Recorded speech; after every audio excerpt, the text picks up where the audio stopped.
اعوذ باللہ من الشیطان الرجیم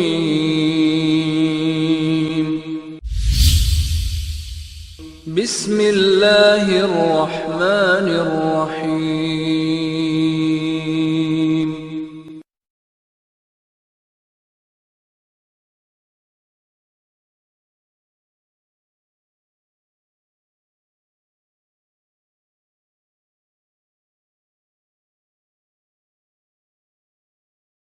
کہ روزہ ہمیں اور آپ کو صبر کی تلقین کرتا ہے، اور جانتے ہیں صبر انسان کی دلی عبادات میں سے بڑی اہم عبادت ہے۔ دل کی جو عبادتیں ہیں، اس لیے صبر کس کو کہتے ہیں؟ صبر کس کو کہتے ہیں؟ یعنی انسان کے دل میں وہ جذبہ پیدا ہو کہ اسے شہوات کی طغیانیت اور نفس کی انانیت سے روک دے۔ شاید الفاظ بھاری ہوں لیکن میں سمجھاتا ہوں اس کو۔ صبر دل کے اس احساس اور جذبے کا نام ہے کہ بندے کو شہوات کی طغیانیت اور نفس کی انانیت سے روک دے۔ وہ کیسے؟ نفس کی انانیت کیا ہے؟ ایک بھائی نے آپ کو گالی دیا، آپ کو گالی دیا، ظاہر بات آپ کا نفس یہ چاہتا ہے کہ اپنا بدلہ لے۔ اللہ نے انسان کے نفس کو پیدا اس طرح سے کیا ہے کہ وہ چاہے جیسا بھی ہو بدلہ لیے چھوڑتا نہیں ہے کہ نہیں ہے؟ مثال کے طور پر آپ کے دو بچے ہیں اور امام صاحب اٹھ کے آدھی قرات بھی کر لی اور سوئے ہوئے ہو، یہ اپنے آنکھوں کی دیکھی بات بیان کر رہا ہوں، لیکن اس کے باوجود بھی تراویح پڑھنا ان لوگوں نے چھوڑا نہیں ہے۔ اس کے باوجود بھی ہم سوچیں کہ ہم نے کیا کیا ساتھیوں؟ یہی وجہ ہے کہ روزے کا جو فائدہ ہے، رمضان کی جو اہمیت ہونی چاہیے، رمضان کو کیسے گزارنا چاہیے، ہمارے اندر سے مفقود ہے۔ کام سے کبھی کسی کو انسان کو فرصت نہیں ہے۔ کوئی بھی آدمی اگر یہ بہانہ کرتا ہے کہ میرا کام بڑا مشکل ہے، میں روزہ نہیں رکھ سکتا، میں تراویح نہیں پڑھ سکتا، تو یہ بہانہ اللہ کے نزدیک مقبول نہیں۔ کیوں؟ اس لیے کہ آپ کو اللہ نے اپنی عبادت کے لیے پیدا کیا ہے۔ اپنی دوسرے کاموں کو ایسا سیٹ کیجئے آپ کہ عبادت کے کام میں آپ سے کمی واقع نہ ہو۔ آپ یہ چاہیں عبادت ہم کب کریں گے؟ جبکہ ہمیں فرصت ملے گی تو فرصت کبھی ملنے والی نہیں۔ کہ آج کا درس بڑا اہم درس ہے، اور اس درس کے لیے ہم نے دعوت دی تھی فضیلت الشیخ مقصود الحسن فیضی حفظہ اللہ تعالیٰ کو، تو الحمدللہ وہ ہمارے درمیان تشریف فرما ہے۔ شیخ محترم کا میں تہہ دل سے شکریہ ادا کروں گا کہ ان کا جو پروگرام جمعہ کے دن ہوتا تھا، اس پروگرام کو ہم نے تبدیل کر کے یہ جمعرات کا دن رکھا، کہ آپ جانتے ہیں ہمارے لیے یہاں پر جمعہ کا دن دوپہر میں پروگرام کرنے میں کچھ مسائل کا ہمیں سامنا کرنا پڑتا ہے۔ حال جو ہے اندر وہ چھوٹا پڑ جاتا ہے، لائبریری بھی ہمارے پاس جو ادھر ٹی وی ہم لگاتے ہیں وہ بھی جگہ کم پڑ جاتی ہے، تو رات کے وقت یہ کھلے میدان میں، کھلے ماحول میں کھلے ڈلے ہو کر بیٹھ سکتے ہو، تو کوئی پرابلم بھی نہیں ہے۔ تو اس لیے میں نے شیخ محترم سے درخواست کی کہ آپ ہمارے پاس جمعرات کی رات کو تشریف لائیں، تو اللہ تعالیٰ نے جزائے خیر عطا فرمائے کہ انہوں نے ہماری اس دعوت کو قبول فرمایا۔ تو میں بغیر کسی تاخیر کے شیخ محترم سے درخواست کروں گا کہ وہ کتاب و سنت کی روشنی میں ہمارے سینوں کو منور فرمائیں۔ ایک بات جو بھائیوں سے اکثر کہی جاتی ہے کہ اپنے موبائل وغیرہ سائلنٹ رکھا کریں، درس کے دوران کسی بھائی کا موبائل نہیں بجنا چاہیے۔ تو آج کھلے میدان میں خود پھروں گا، جس کا موبائل بجا میں نے اس کو پکڑ لینا ہے، ٹھیک ہے؟ تو بغیر کسی تاخیر کے فضیلت الشیخ مقصود الحسن فیضی حفظہ اللہ تعالی۔ بسم اللہ الرحمن الرحیم، الحمد للہ رب العالمین، الرحمن الرحیم، مالک یوم الدین، ونشهد ان لا الہ الا اللہ، ونشهد ان سیدنا ومولانا محمدا عبده ورسوله، ارسلہ الى الناس کافۃ بشیرا ونذیرا، اما بعد فإن خير الحديث كتاب الله وخير الهدي هدي محمد صلى الله عليه وسلم وشر الأمور محدثاتها وكل محدثة بدعة وكل بدعة ضلالة وكل ضلالة في النار. أعوذ بالله السميع العليم من الشيطان الرجيم. بسم الله الرحمن الرحيم. شهر رمضان الذي أنزل فيه القرآن هدى للناس وبينات من الهدى والفرقان فمن شهد منكم الشهر فليصمه ومن كان مريضا أو على سفر فعدة من أيام أخر يريد الله بكم اليسر ولا يريد بكم العسر ولتكملوا العدة ولتكبروا الله على ما هداكم ولعلكم تشكرون. سبحانك لا علم لنا إلا ما علمتنا إنك أنت العليم الحكيم. رب اشرح لي صدري ويسر لي أمري واحلل عقدة من لساني يفقه قولي واحلل عقدة من لساني يفقه قولي. عزیز ساتھیوں، قابل احترام دینی بھائیوں، السلام علیکم ورحمۃ اللہ وبرکاتہ. آج جیسا کہ ہم اور آپ جانتے ہیں، شاید شعبان کی آج آخری شب ہو. اس کے بعد جو آنے والی رات ہے ممکن ہے کہ وہ رمضان المبارک کی رات ہو. رمضان المبارک کا مہینہ ساتھیوں اللہ کے فضل و کرم سے ہمارے اور آپ کے اوپر بار بار آ رہا ہے اور گزر جا رہا ہے، لیکن عمومی طور پر ہم اور آپ اور امت مسلمہ اس طرف کم ہی توجہ دیتی ہے کہ آخر یہ مہینہ اللہ تبارک و تعالیٰ کے نزدیک کیا اہمیت رکھتا ہے. اس لیے آج کے درس کا ہم نے عنوان رکھا ہے رمضان کیسا ہے اور کیسے ہونا چاہیے. یعنی ہم اور آپ رمضان کیسے گزارتے ہیں. بطور عادت کے ہم نے رمضان کو کیسے بنا لیا ہے، لیکن سوچنا یہ ہے کہ ہمارا رمضان کیسے ہونا چاہیے. رمضان المبارک کی اہمیت سے متعلق ساتھیوں میں ابھی گفتگو نہیں کرتا. یہ ایسا موضوع ہے جو عام طور پر ہمارے دعات، ہمارے بھائی جو دعوت کے کام سے جڑے ہوئے ہیں، وہ یہ باتیں ہمارے اور آپ کے سامنے بیان کرتے رہتے ہیں. صرف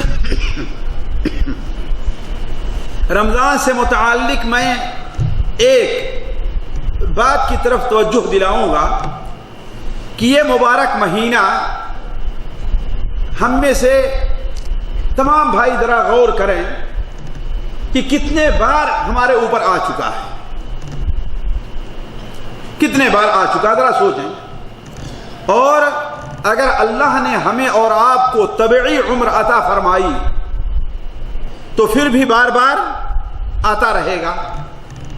یہ تو ہماری تمنا ہے، یہ ہماری خواہش ہے اور یہ ہماری دعا ہے.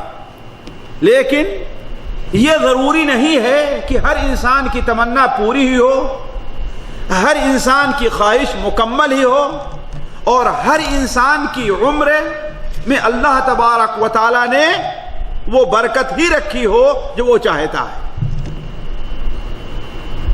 کتنے ایسے ہمارے بھائی ہیں، ہمارے رشتہ دار ہیں، ہمارے دوست ہیں جو پچھلے رمضان میں ہمارے ساتھ روزہ بھی رکھتے تھے، تراویح بھی پڑھتے تھے، لیکن آج وہ دنیا میں موجود نہیں ہے. ہمارے کتنے بھائی ایسے ہیں جو پچھلے رمضان میں صحت اور عافیت کے ساتھ تھے، لیکن آج اللہ تعالیٰ نے انہیں اس نعمت سے محروم رکھا ہے.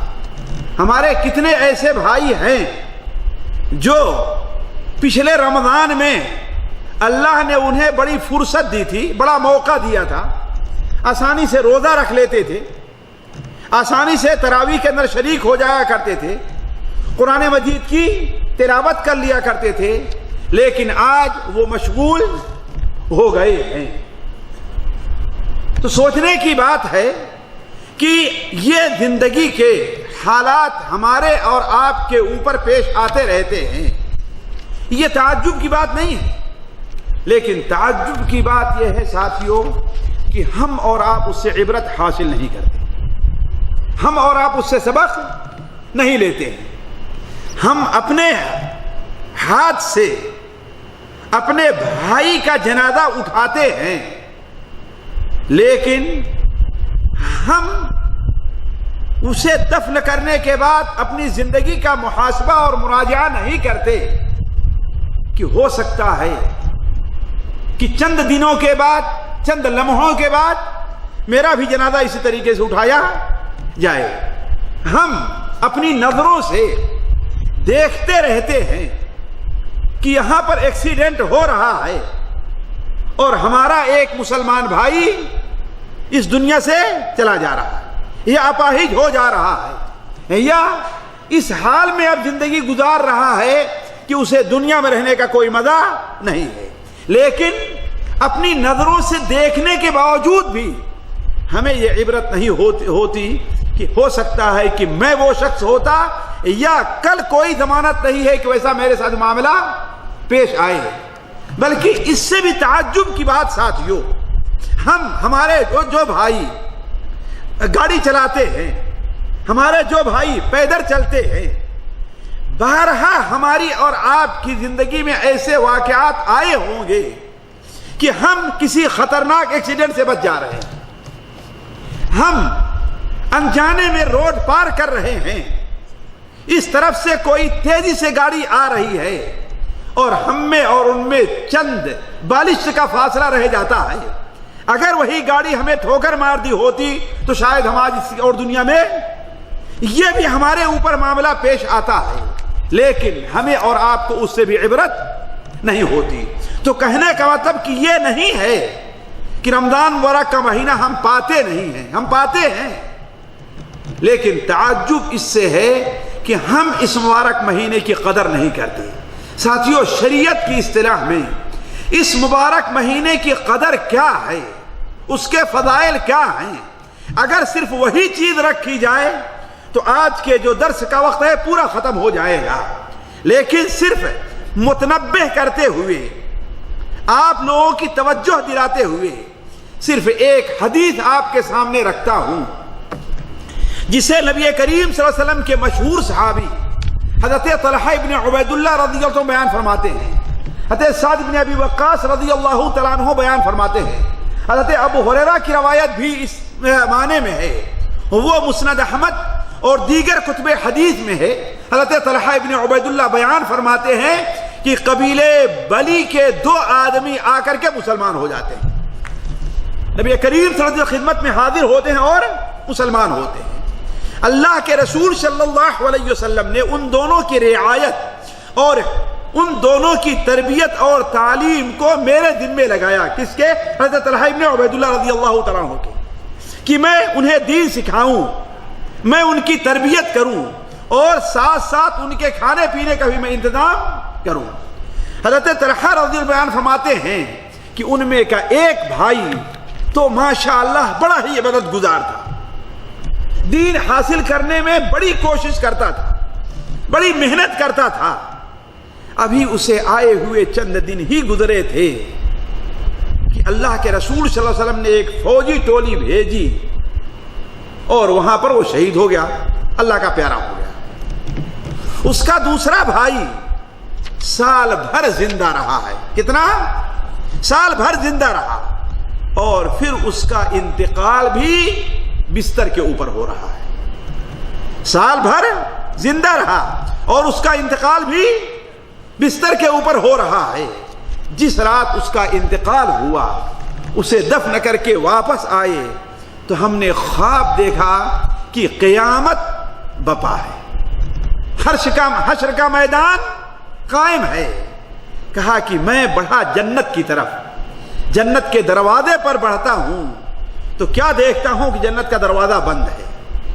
اتنے میں وہ دونوں بھائی جن کی رعایت اور تربیت ہمارے ذمے تھی، ایک شہید ہوا تھا اور دوسرا بستر پر اس کا انتقال ہوا تھا، وہ دونوں بھائی لائے جاتے ہیں تو مجھے روک کر کے دروازہ کھولا جاتا ہے، اور جو اپنے بستر پر مرا تھا اسے جنت میں پہلے داخل کیا جاتا ہے، اور پھر جو شہید ہوا تھا اسے جنت میں داخل کیا جا رہا ہے. اور جب میں آگے بڑھا تو روک دیا گیا اور کہا گیا کہ ابھی تمہارے جنت میں داخلے کا وقت نہیں آیا ہے. کہا اتنے پر میری نیند کھل گئی، میں بیدار ہو گیا. بڑا تعجب ہوا ہمیں اس بات پر کہ ایک آدمی جو اللہ تعالیٰ کے راستے میں شہید ہو رہا ہے، اور شہید کا مقام اللہ تعالیٰ جو رکھا ہر انسان جانتا ہے، وہ جنت میں تو بعد میں جا رہا ہے، لیکن جو اپنے بستر کے اوپر مر رہا ہے وہ جنت میں پہلے جا رہا ہے. ہم نے اپنے بعض ساتھیوں سے اس کا ذکر کیا، جو بھی اس واقعے کو سنتا وہ تعجب کرتا. آہستہ آہستہ یہ خبر نبی کریم صلی اللہ علیہ وسلم تک پہنچتی ہے. آپ نے ہمیں بلایا اور کہا کہ تم نے ایسا خواب دیکھا ہے تو اس پر تعجب کیوں ہے؟ تم تعجب کیوں کر رہے ہو؟ کیا دوسرا بھائی اس کا سال بھر اور زندہ نہیں رہا؟ کتنا سال بھر زندہ نہیں رہا؟ اور سب سے پہلے وجہ آپ نے یہ بیان فرمائی، کیا اس نے رمضان المبارک کا 1 مہینہ زیادہ نہیں پایا ہے؟ کیا اس نے 60,000 اتنی رکعت فرض نمازیں سال بھر میں نہیں ادا کی ہیں؟ کیا اس نے اتنی نفل نمازیں نہیں پڑھی ہیں؟ اس پر تعجب کرنے کی بات نہیں ہے. اس ذات کی قسم جس کے ہاتھ میں میری جان ہے، دونوں کے مقام میں اتنا فاصلہ ہے جتنا زمین اور آسمان کے درمیان فاصلہ ہے. ساتھیوں، سوچنے کی بات ہے. ظاہر بات ان تمام چیزوں میں نیت کا بہت بڑا دخل ہے. ان تمام چیزوں میں نیت کا بہت بڑا دخل ہے. میں جانتا ہوں کہ وہ بندہ جس کو اللہ تعالیٰ نے یہ مقام دیا، اس کی نیت کے اندر کچھ خوبی ایسی ضرور رہی ہوگی جو دوسرے کے اندر نہیں تھی. لیکن اسی کے ساتھ ساتھ ہم یہ نہ بھولیں کہ نبی کریم صلی اللہ علیہ وسلم جو لوگوں کو خطاب کیا کرتے تھے تو عمومی طور پر صرف نیات نہیں. کیوں؟ اس لیے کہ معاملہ کس کا ہے؟ بندے اور اللہ تک کے درمیان کا معاملہ ہے. آپ صلی اللہ علیہ وسلم لوگوں کو ظاہری اعمال پر ان کی تربیت کیا کرتے تھے. آپ نے جو سب سے بڑی وجہ بیان فرمائی وہ کیا؟ کہ اس نے 1 سال رمضان مبارک کا مہینہ اور پا لیا ہے. ذرا سوچے ساتھیوں، یہ مبارک مہینہ ہمارے اوپر بار بار آ رہا ہے اور بار بار اس مبارک مہینے سے ہم گزر رہے ہیں، لیکن ہم یہ دیکھتے ہیں کہ ہماری زندگی کے اندر کوئی تبدیلی نہیں واقع ہوتی. جو ہمارے حالات رمضان مبارک سے پہلے تھے وہی رمضان کے بعد بھی رہا کرتے ہیں. حتیٰ کہ ہمارے بہت سے بھائی تو ایسے ہیں کہ جو حالات ان کے شعبان اور رجب میں رہتے ہیں وہی حالات رمضان میں بھی رہتے ہیں. بلکہ ہمارے بہت سے بھائی تو ایسے ہیں کہ رمضان میں ان کی عبادتیں اور کم ہو جایا کرتی ہیں. کیوں؟ اس لیے کہ ان کی دنیاوی مشاغل مزید بڑھ جایا کرتے ہیں. مثال کے طور پر ایک شخص دکان پہ کام کرتا ہے، دکان کھولنے کے اوقات میں کیا ہے؟ اضافہ ہو جایا کرتا ہے، جس کی وجہ سے وہ نماز میں اور دوسرے کاموں میں کمی واقع ہو جاتی ہے. آخر کیوں ساتھیوں؟ وجہ کیا ہے؟ یہ ہمارا رمضان جس کا ہم مشاہدہ کر رہے ہیں کہ اس کا کوئی اثر ہماری زندگی میں نہیں ہے. روزہ انسان رکھتا ہے، روزہ ختم ہونے کے بعد پھر وہی سارے کام کرنے لگتا ہے جو روزہ رکھنے سے پہلے کر رہا تھا. رمضان میں عبادتیں کرتا ہے، عمرہ بھی کرتا ہے، لیکن رمضان گزرنے کے بعد سارے وہی کام کرنا شروع کر دیتا ہے جو رمضان سے پہلے کر رہا تھا. آخر وجہ کیا ہے ساتھ؟ اس طرف توجہ دینے کی ضرورت ہے.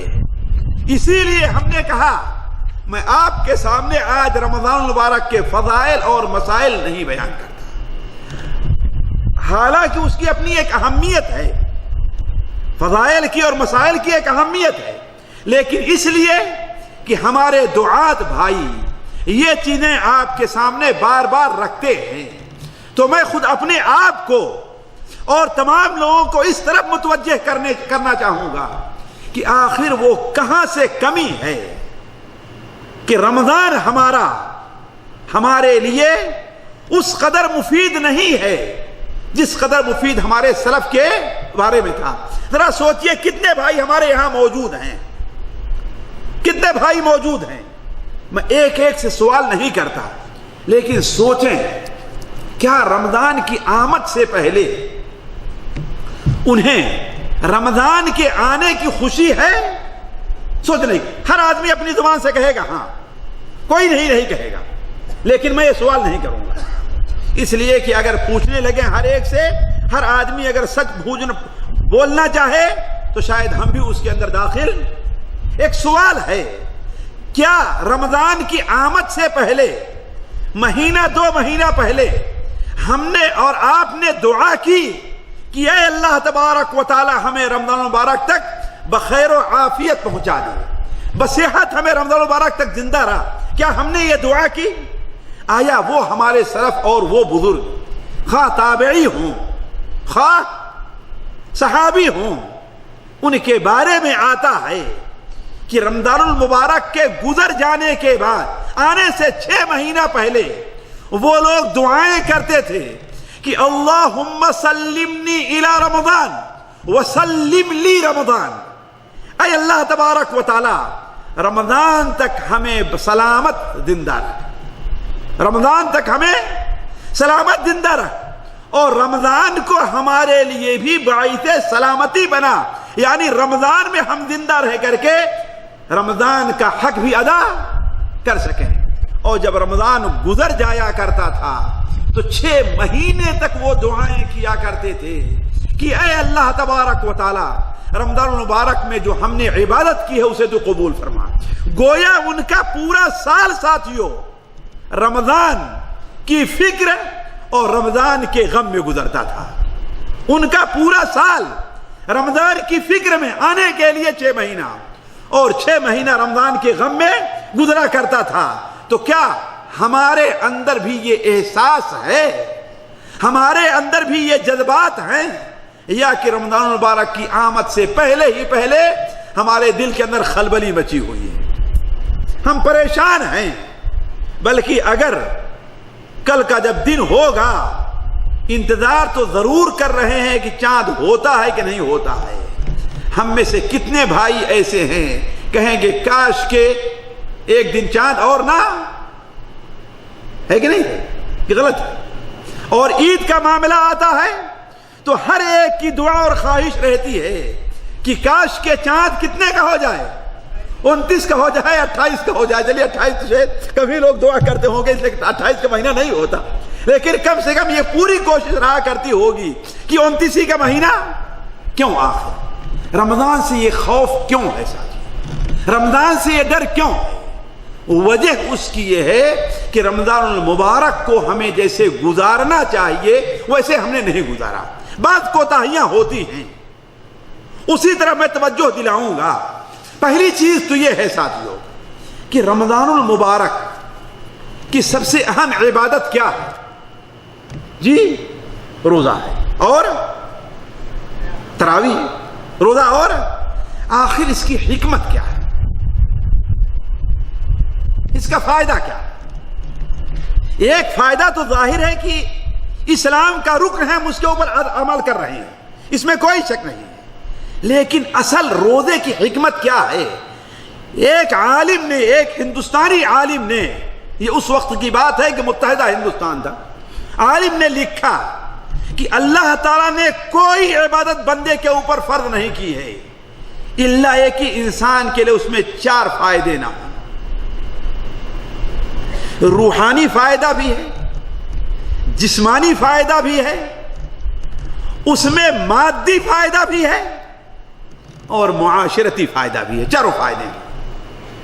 کوئی بھی عبادت اللہ نے بندے پر فرض نہیں کی ہے جس کے اندر یہ چاروں فائدے نہ ہو. روحانی فائدہ بھی ہے, معاشرتی فائدہ بھی ہے, مادی فائدہ بھی ہے, اور روحانی, جسمانی, معاشرتی اور مادی, یہ چاروں فائدے ہیں. مثال کے طور پر اگر آپ یہ کہیں کہ ہم روزہ رکھتے ہیں تو اس میں ہمارا مادی فائدہ کیا ہے؟ یہ اصل میں ساتھیوں حکمت ہے روزے کی. اس میں ہمارا روحانی فائدہ کیا ہے؟ اس میں ہمارا معاشرتی فائدہ کیا ہے؟ اگر اس پر انسان توجہ دے لے تو یقیناً اس کا جی کہے گا کہ رمضان کا روزہ کتنے اہتمام سے وہ رکھ لے. اس لیے کہ انسان کی فطرت میں داخل ہے. میں اس موضوع کو نہیں دہرانا چاہتا. کل یا پرسوں ہم نے یہ کہا تھا کہ اگر انسان 4 امور پر غور کر لے تو اس کے لیے کوئی عبادت بہت آسان ہو جائے گی. ایک تو یہ ہے کہ اس عبادت کا ہمیں کس نے حکم دیا ہے. دوسرے یہ ہے کہ اس عبادت کا جس نے حکم دیا ہے ہمیں اس سے محبت کرنے کا حق ہے. یا 5 چیزیں ہیں. تیسرا یہ ہے اس عبادت پر ہمیں کیا فائدہ ملنے والا ہے. چوتھی چیز یہ ہے کہ اگر عبادت نہ کیے ہم تو اس پر ہمیں کیا عذاب ملنے والا ہے. اور 5ویں چیز یہ ہے کہ جس نے یہ کام کرنے کا ہمیں حکم دیا ہے وہ ہم کو دیکھ رہا ہے, ہمیں دیکھ رہا ہے. تو کہنے کا مطلب ساتھیوں یہ توجہ دینے کی ضرورت ہے کہ روزے کا آخر فائدہ کیا, حکمت کیا ہے. اللہ تعالیٰ نے بندوں پر روزہ جو فرض کیا ہے ساتھیوں, اس کے اندر اللہ نے بڑی بڑی حکمتیں رکھی. سب سے پہلی حکمت جو قرآن مجید سے بالکل واضح ہے وہ یہ ہے کہ روزہ اللہ تعالیٰ نے اس لیے رکھا ہے تاکہ بندے کے اندر تقوی پیدا ہو جائے. بندے کے اندر تقوی پیدا ہو جائے.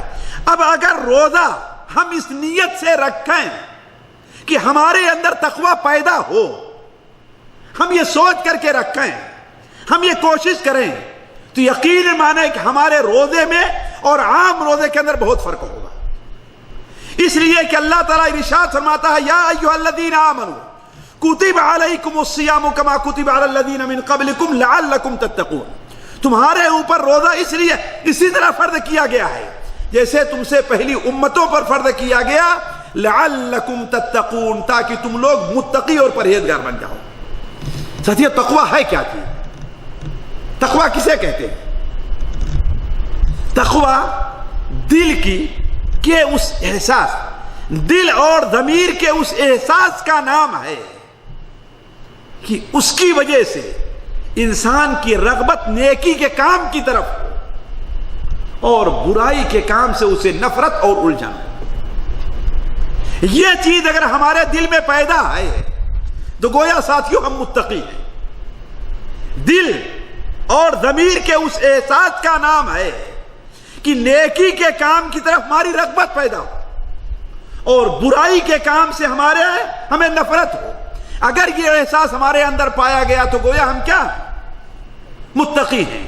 اور دل کی وہ سب سے پہلی عبادت ہے جس کا بندہ بندوں سے کیا گیا ہے.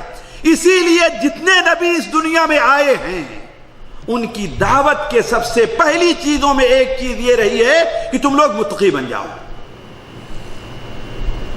تم کیا بن جاؤ؟ دیکھ لیجئے پورے نبیوں کی دعوت. مثال کے طور پر سورہ شورى کو آپ پڑھ لیجئے. سورہ شورى میں اللہ تبارک و تعالی حضرت نوح کا, حضرت موسیٰ کا, حضرت ہود کا, حضرت صالح کا, حضرت شعیب کا, حضرت لوط کا جہاں پر ذکر کیا ہے سب سے پہلے ان کی وجہ یہ بیان کی ہے کہ وہ لوگوں کو تقوی کی دعوت دینے آئے تھے. وَإِذْ قَالَ رَبُّكَ مُوسَىٰ أَنِ ائْتِ الْقَوْمَ الظَّالِمِينَ قَوْمَ فِرْعَوْنَ أَلَا يَتَّقُونَ. فرعون کی قوم کی طرف اور تم ان سے یہ کہو کہ الا یتقون, وہ اللہ سے ڈرتے, اللہ کا تقوی اپنے اندر پیدا کرتے کیوں نہیں ہیں. حضرت نوح علیہ السلام جو سب سے پہلے رسول ہیں ان سے متعلق اللہ تعالیٰ ارشاد فرماتا ہے کذبت قوم نوح المرسلین اذ قال لهم اخوهم نوح الا تتقون.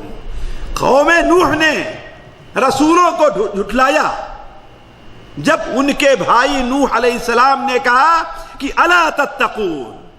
کذبت ثمود المرسلین اذ قال لهم اخوهم صالح الا تتقون.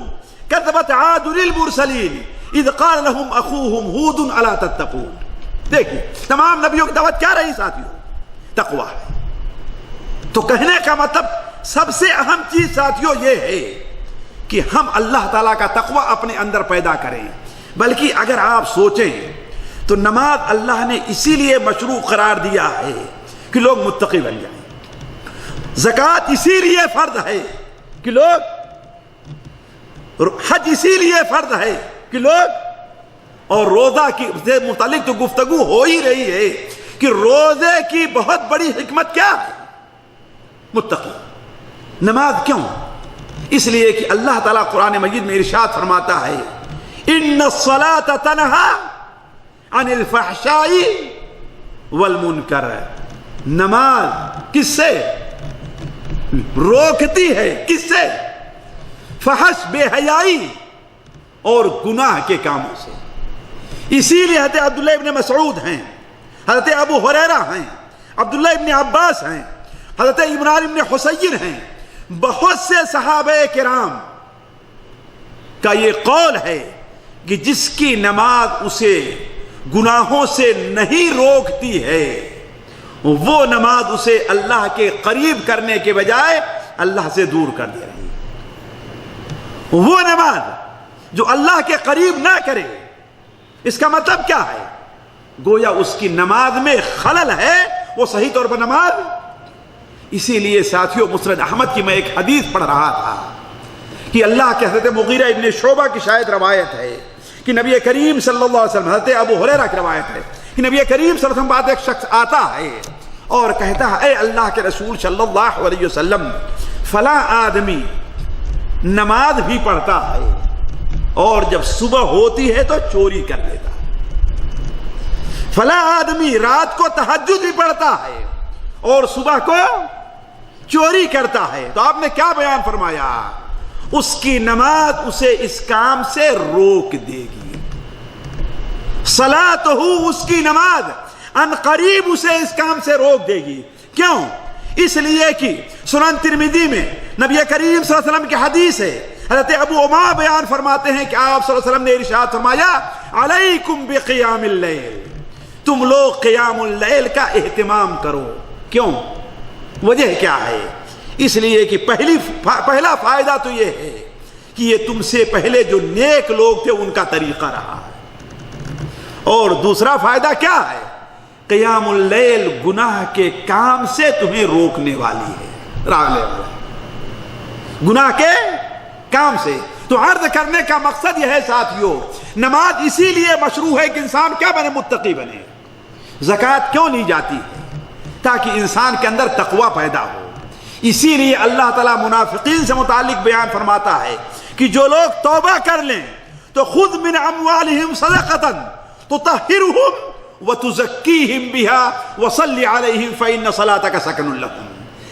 کہ آپ ان سے زکوٰۃ لیجئے، تطہرہم، انہیں پاک کیجئے، وتزکیہم بہا، اور اس کے ذریعے سے ان کے نفس کا تزکیہ کیجئے اور ان کے لیے دعا کیجئے.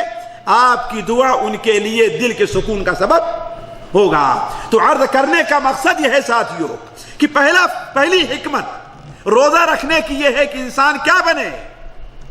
متقی بنے. انسان کیا بنے؟ اب اگر ہمارے اندر تقویٰ ہم پیدا کرنے کی اپنے اندر کوشش نہیں کرتے ہیں تو گویا ہمیں روزے کی لذت نہیں ملے گی اور روزے کی حکمت محسوس نہیں ہوگی. اسی لیے آپ دیکھیں کہ اللہ تبارک و تعالی نے روزے کی حالت میں بہت سے ایسے کاموں سے منع کیا ہے جو تقویٰ کے خلاف ہیں. اگر وقت رہا تو ان میں سے بعض کا میں ذکر کروں گا. دوسری حکمت روزے کی ساتھیوں یہ ہے کہ روزہ ہمیں اور آپ کو صبر کی تلقین کرتا ہے. اور جانتے ہیں صبر انسان کی دلی عبادات میں سے بڑی اہم عبادت ہے. دل کی جو عبادتیں ہیں، اس لیے صبر کس کو کہتے ہیں؟ صبر کس کو کہتے ہیں؟ یعنی انسان کے دل میں وہ جذبہ پیدا ہو کہ اسے شہوات کی طغیانیت اور نفس کی انانیت سے روک دے. شاید الفاظ بھاری ہوں لیکن میں سمجھاتا ہوں اس کو. صبر دل کے اس احساس اور جذبے کا نام ہے کہ بندے کو شہوات کی طغیانیت اور نفس کی انانیت سے روک دے. وہ کیسے؟ نفس کی انانیت کیا ہے؟ ایک بھائی نے آپ کو گالی دیا، آپ کو گالی دیا، ظاہر بات آپ کا نفس یہ چاہتا ہے کہ اپنا بدلہ لے. اللہ نے انسان کے نفس کو پیدا اس طرح سے کیا ہے کہ وہ چاہے جیسا بھی ہو بدلہ لیے چھوڑتا نہیں ہے کہ نہیں ہے؟ مثال کے طور پر آپ کے 2 بچے ہیں اور انسان کے اندر یہ صفت ہے کہ وہ اپنا بدلہ اپنے ہاتھ سے لینا چاہتا ہے کہ نہیں؟ 2 بچے ہیں آپس میں آپ کے لڑ رہے ہوں، ایک بچہ طاقتور ہے اپنے چھوٹے بھائی کو مار دیا مثال کے طور پر. اب اگر آپ بڑے بھائی کو ماریں تو بچہ خوش تو ہوگا لیکن اتنا خوش نہیں ہوگا کہ اگر آپ اس سے کہیں تو اپنے ہاتھ سے جا کر کے مارو، اتنا خوش وہ ہوگا. حالانکہ وہ یہ جانتا ہے کہ میرا باپ مارے گا تو اس کو زیادہ چوٹ لگے گی، میرے ہاتھ سے اتنی چوٹ اس کو، لیکن اس کا جذبہ کیا رہے گا؟ اگر وہ آہستہ ہی مارے گا پھر بھی. تو یہ ہے نفس کی خواہش. یہ کیا ہے؟ نفس کی خواہش ہے کہ ہمارے اندر، نفس کے اندر یہ خواہش پیدا ہو. مثال کے طور پر ہے روزے کی حالت میں آپ نے کسی کو گالی دے، کیا آپ کو کسی نے گالی دے دیا ہے کہ نہیں؟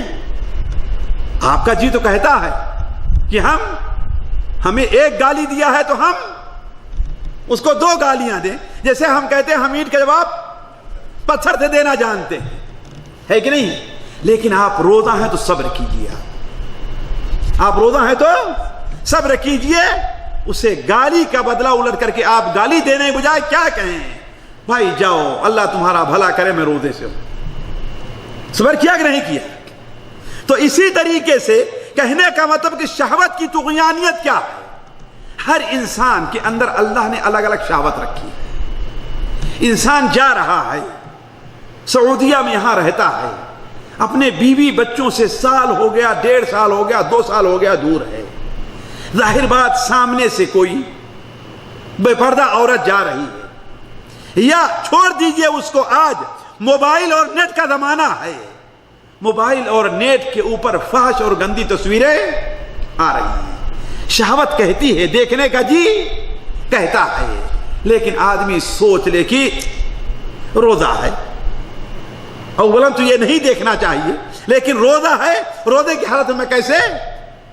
تو کہنے کا مطلب یہ ہے ساتھیوں، انسان کی تربیت کرتا ہے روزہ کس کے اوپر؟ صبر کے اوپر.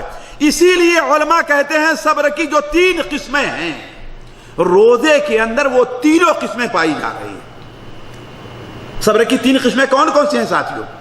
سنا ہوگا آپ لوگوں نے بار بار. اللہ تبارک تعالیٰ کی اطاعت پر صبر کیا جائے، اللہ کی نافرمانی کے جو کام ہے یعنی معصیت سے رک کر کے صبر کیا جائے، اور اللہ تبارک و تعالی نے ہمارے اوپر جو مصائب اور پریشانیاں مقدر کر دی ہیں اس کے اوپر صبر کیا جائے. یہی 3 تو ہے نا. اب آپ اگر دیکھیں تو روزے کے اندر یہ تینوں چیزیں جمع ہیں، روزے میں تینوں چیزیں جمع ہیں.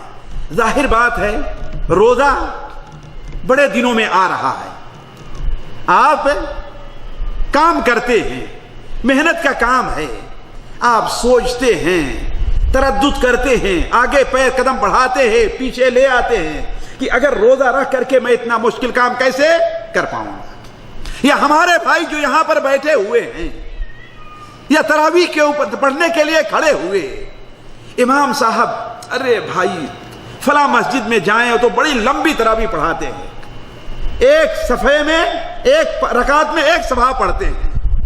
حالانکہ ساتھیوں دیکھیے یہ کیا ہے، ہم صبر نہیں ہمارے اندر، اس لیے ہم اس کو برداشت نہیں کرتے. ورنہ میں ہمیشہ مثال دیتا ہوں کہ ایک صفحہ بتائیے پڑھنے میں کتنی دیر لگے گی؟ جی 5 منٹ لگیں گے؟ کتنی دیر لگے گی؟ ساتھیو ہم نے تجربہ کیا ہے، خوب تیز نہ پڑھیے، درمیانی رفتار سے پڑھیے تو ایک صفحہ پڑھنے میں مشکل سے 1 منٹ 1.5 منٹ لگتے ہیں۔ کتنا؟ 1 یا 1.5 منٹ لگتے ہیں، یہ تجربہ کیا ہے۔ اور ہم سے جماعت میں تراویح کے لیے اتنی دیر نہیں کھڑا ہوا جاتا۔ کیوں؟ اس لیے کہ صبر کی نعمت ہمیں نہیں ملی ہوئی ہے، اور وہی باہر کھڑے ہو کر کے اپنے ساتھی سے بات کرنا ہو تو 5 منٹ 10 منٹ کھڑے کھڑے باتیں کریں گے، پیروں میں درد ہے، بات صحیح کہ نہیں صحیح ہے؟ تو صبر نہ ہونا، ہمارے نہ پایا جانا ہمارے اندر، اللہ تعالیٰ کی اطاعت کے اوپر صبر نہ پایا جانا، اس کی یہی وجہ ہے۔ تو پہلی وجہ جو جمع ہے روزے کے اندر صبر اللہ کی اطاعت پر، کہ ہم دیکھیں اگرچہ بھوک پیاس لگے گی لیکن اللہ تعالیٰ کا حکم ہے ہمیں یہ بجا لانا ہے، ہم صبر سے کام لیں اور روزہ رکھیں گے۔ اب روزہ رکھا ہم نے، محنت اور مشکل کا کام تھا، پیاس لگی، بھوک لگی، تکان لگی، لیکن یہ پر ہم کیا کریں؟ تکلیف پہنچ رہی ہے نا، ہم صبر کر لیں۔ ہم نے روزہ رکھا، ہمیں کسی نے گالی دیا، ہمیں کسی نے برا بھلا کہا، ہمیں کسی نے جھڑک دیا، یا ہمارا جی کہہ رہا ہے پانی پینے کا، ہمارا جی کہہ رہا ہے کوئی بری تصویر دیکھنے کا، لیکن ہم صبر کریں، یہی کیا چیز ہے؟ اللہ تعالیٰ کی حرام کردہ چیزوں پر صبر کرنا ہے۔ تو روزے کی حالت میں ہمیں صبر کا حکم ہے۔ اگر ہم نے صبر کے اوپر اپنی عادت ڈال لی تو روزہ فرض کرنے کے ساتھ ایک بہت بڑی حکمت یہ بھی ہے کہ روزہ صبر پر ہماری تربیت کرتا ہے۔ تیسری حکمت روزے کی بہت اہم یہ ہے کہ ایک مسلمان سے مطالبہ ہے کہ جو اللہ کا حکم ہو اس کے سامنے آنکھ بند کر کے سر تسلیم خم کر دینا ہے، ہماری سمجھ میں آئے یا نہ آئے، ہمیں اس کا فائدہ ظاہر ہو یا نہ ظاہر ہو۔ اللہ نے کہا روزہ رکھنا ہے، ہم یہ نہ دیکھیں کہ روزہ گرمی کے موسم میں ہے یا سردی کے موسم میں ہے، ہمیں فرصت ہے یا ہمیں فرصت نہیں ہے، اللہ کا حکم ہے، آنکھ بند کر کے ہمیں قبول کر لینا ہے۔ اسی طریقے سے روزہ فرض ہونے کی ایک فائدہ حکمت یہ ہے ساتھیوں کہ روزہ بندے کی تربیت اللہ کے خوف پر کرتا ہے۔ جانتے ہیں اللہ کا خوف دل کی بڑی اہم عبادتیں ہیں۔ آج ساتھیوں مشکل یہ ہے کہ ہم ظاہری عبادات پر بڑی توجہ دیتے ہیں لیکن جو دل کی عبادتیں اس طرف ہماری توجہ بڑی کم ہوا کرتی ہے۔ تو روزہ خوف کے اوپر اللہ کا خوف بندہ اپنے اندر پیدا کرے۔ اگر اللہ کا خوف بندے نے اپنے اندر پیدا نہیں کیا تو وہ روزہ نہیں رکھ سکتا ہے۔ کیوں؟ کیسے؟ مثال کے طور پر یہاں پر موجود ہے، سب کے سامنے ہے، روزہ رکھ لیا، مجبور ہے، نہیں رکھے گا تو لوگ کیا کہیں گے؟ روزہ نہیں رکھتا ہے، لیکن سفر میں چلا گیا تو چھوڑ دیا روزہ، پھر سال بھر توفیق نہیں ہوتی، روزہ ہے بات صحیح کہ نہیں صحیح ہے؟ یہ اللہ کے خوف کی کمی ہے۔ حالت سفر میں اللہ نے روزہ افطار کی اجازت دی ہے لیکن اس کی اجازت نہیں دی ہے کہ روزے کو قضا نہ کریں آپ، ہے کہ نہیں ہے؟ تو کہنے کا مطلب اگر انسان کے اندر خوف نہیں ہے تو وہ روزہ نہیں رکھتا۔ ایسے بہت سی چیزیں ہیں ساتھیوں، اور صرف ایک بات کہہ کر کے میں آگے بڑھتا ہوں، جس طرف کم سے کم ہمارے جو پڑھے لکھے بھائی ہیں یا وہ بھائی جو ہمارے دین کے راستے پر لگے ہیں اس پر توجہ دینی چاہیے۔ روزے کی ایک بہت بڑی حکمت یہ ہے کہ انسان اللہ کے بارے میں، اللہ کی آیات کے بارے میں، اللہ کی نشانیوں کے بارے میں تفکر اور تدبر سے کام لے۔ ذرا سمجھنے کی کوشش کریں گے، شاید ہمارے عام بھائی اس پر توجہ نہ دیں لیکن وہ ہمارے بھائی جو دعوت کے کام سے جڑے ہوئے ہیں، جو دینی علم کا کچھ حصہ اپنے پاس رکھتے ہیں، ان کے لیے یہ بڑی اہم عبادت ہے کہ اللہ تبارک تعالیٰ کی آیات جو ہیں اس کے بارے میں تدبر اور تفکر سے کام لیں، اس لیے کہ اللہ کی آیات اور نشانیوں کے بارے میں تدبر اور تفکر کرنا انسان کو اللہ پر ایمان پر، اللہ کے اوپر ایمان پر انسان کو مضبوط کر دیتا ہے۔ اسی لیے اللہ تعالیٰ قرآن مجید میں ارشاد فرماتا ہے ان فی خلق السماوات والارض واختلاف اللیل والنہار لآیات لأولی الالباب، آسمان اور زمین کی پیدائش میں، دن اور رات کی آمد و رفت میں جو لوگ عقل مند ہیں ان کے لیے نشانیاں ہیں۔ اسی لیے جب یہ آیت نازل ہوئی تو آپ نے کیا بیان فرمایا؟ آج رات میرے اوپر ایک آیت نازل ہوئی ہے، برا ہے اس انسان کا جو اس آیت کو پڑھتا ہے اور اس بارے میں تدبر اور تفکر سے کام نہیں لیتا۔ ہمیں ساتھیوں سوچنا چاہیے، خود انسان اپنے بارے میں سوچے کہ ایک ہماری انگلی ہے، یہ اگر یہ کٹ جائے تو دنیا کی ساری دولت اگر اکٹھا کر لی جائے، دنیا کے سارے ڈاکٹروں کو اکٹھا کر لیا جائے، پھر بھی ہماری انگلی کو ہے صحیح کہ نہیں صحیح؟ پھر سوچے اللہ کی ایک معمولی سی نعمت ہے کہ یہ انگلی اگر ہماری نہ بھی رہے تو ہم بڑے آرام اور سکون اور چین کی زندگی بسر کر لیں گے، نہ آنے جانے میں کوئی تکلیف، نہ کھانے پینے میں کوئی تکلیف، نہ پکڑنے اور لینے دینے میں کوئی تکلیف، ہے کہ نہیں؟ اس طرح اللہ کی کتنی نعمتیں ہمارے اوپر ہیں، انسان یہ سوچے۔ اب آپ سوچیں گے کہ روزے کا اس سے کیا تعلق ہے؟ جی ہاں، تعلق ہے، تعلق ہے۔ اسی لیے نبی کریم صلی اللہ علیہ وسلم جب روزہ رکھتے تھے، بلکہ یہ کہ یہ غار حرا کے اندر جب تھے، جن دنوں میں، تو آپ ان دنوں میں کھانا بہت کم کھایا کرتے تھے، کھانا بہت کم، بلکہ بعض روایات چلتا آپ روزہ بھی رکھتے تھے، کھانا کم کھاتے تھے۔ کیوں ساتھیوں؟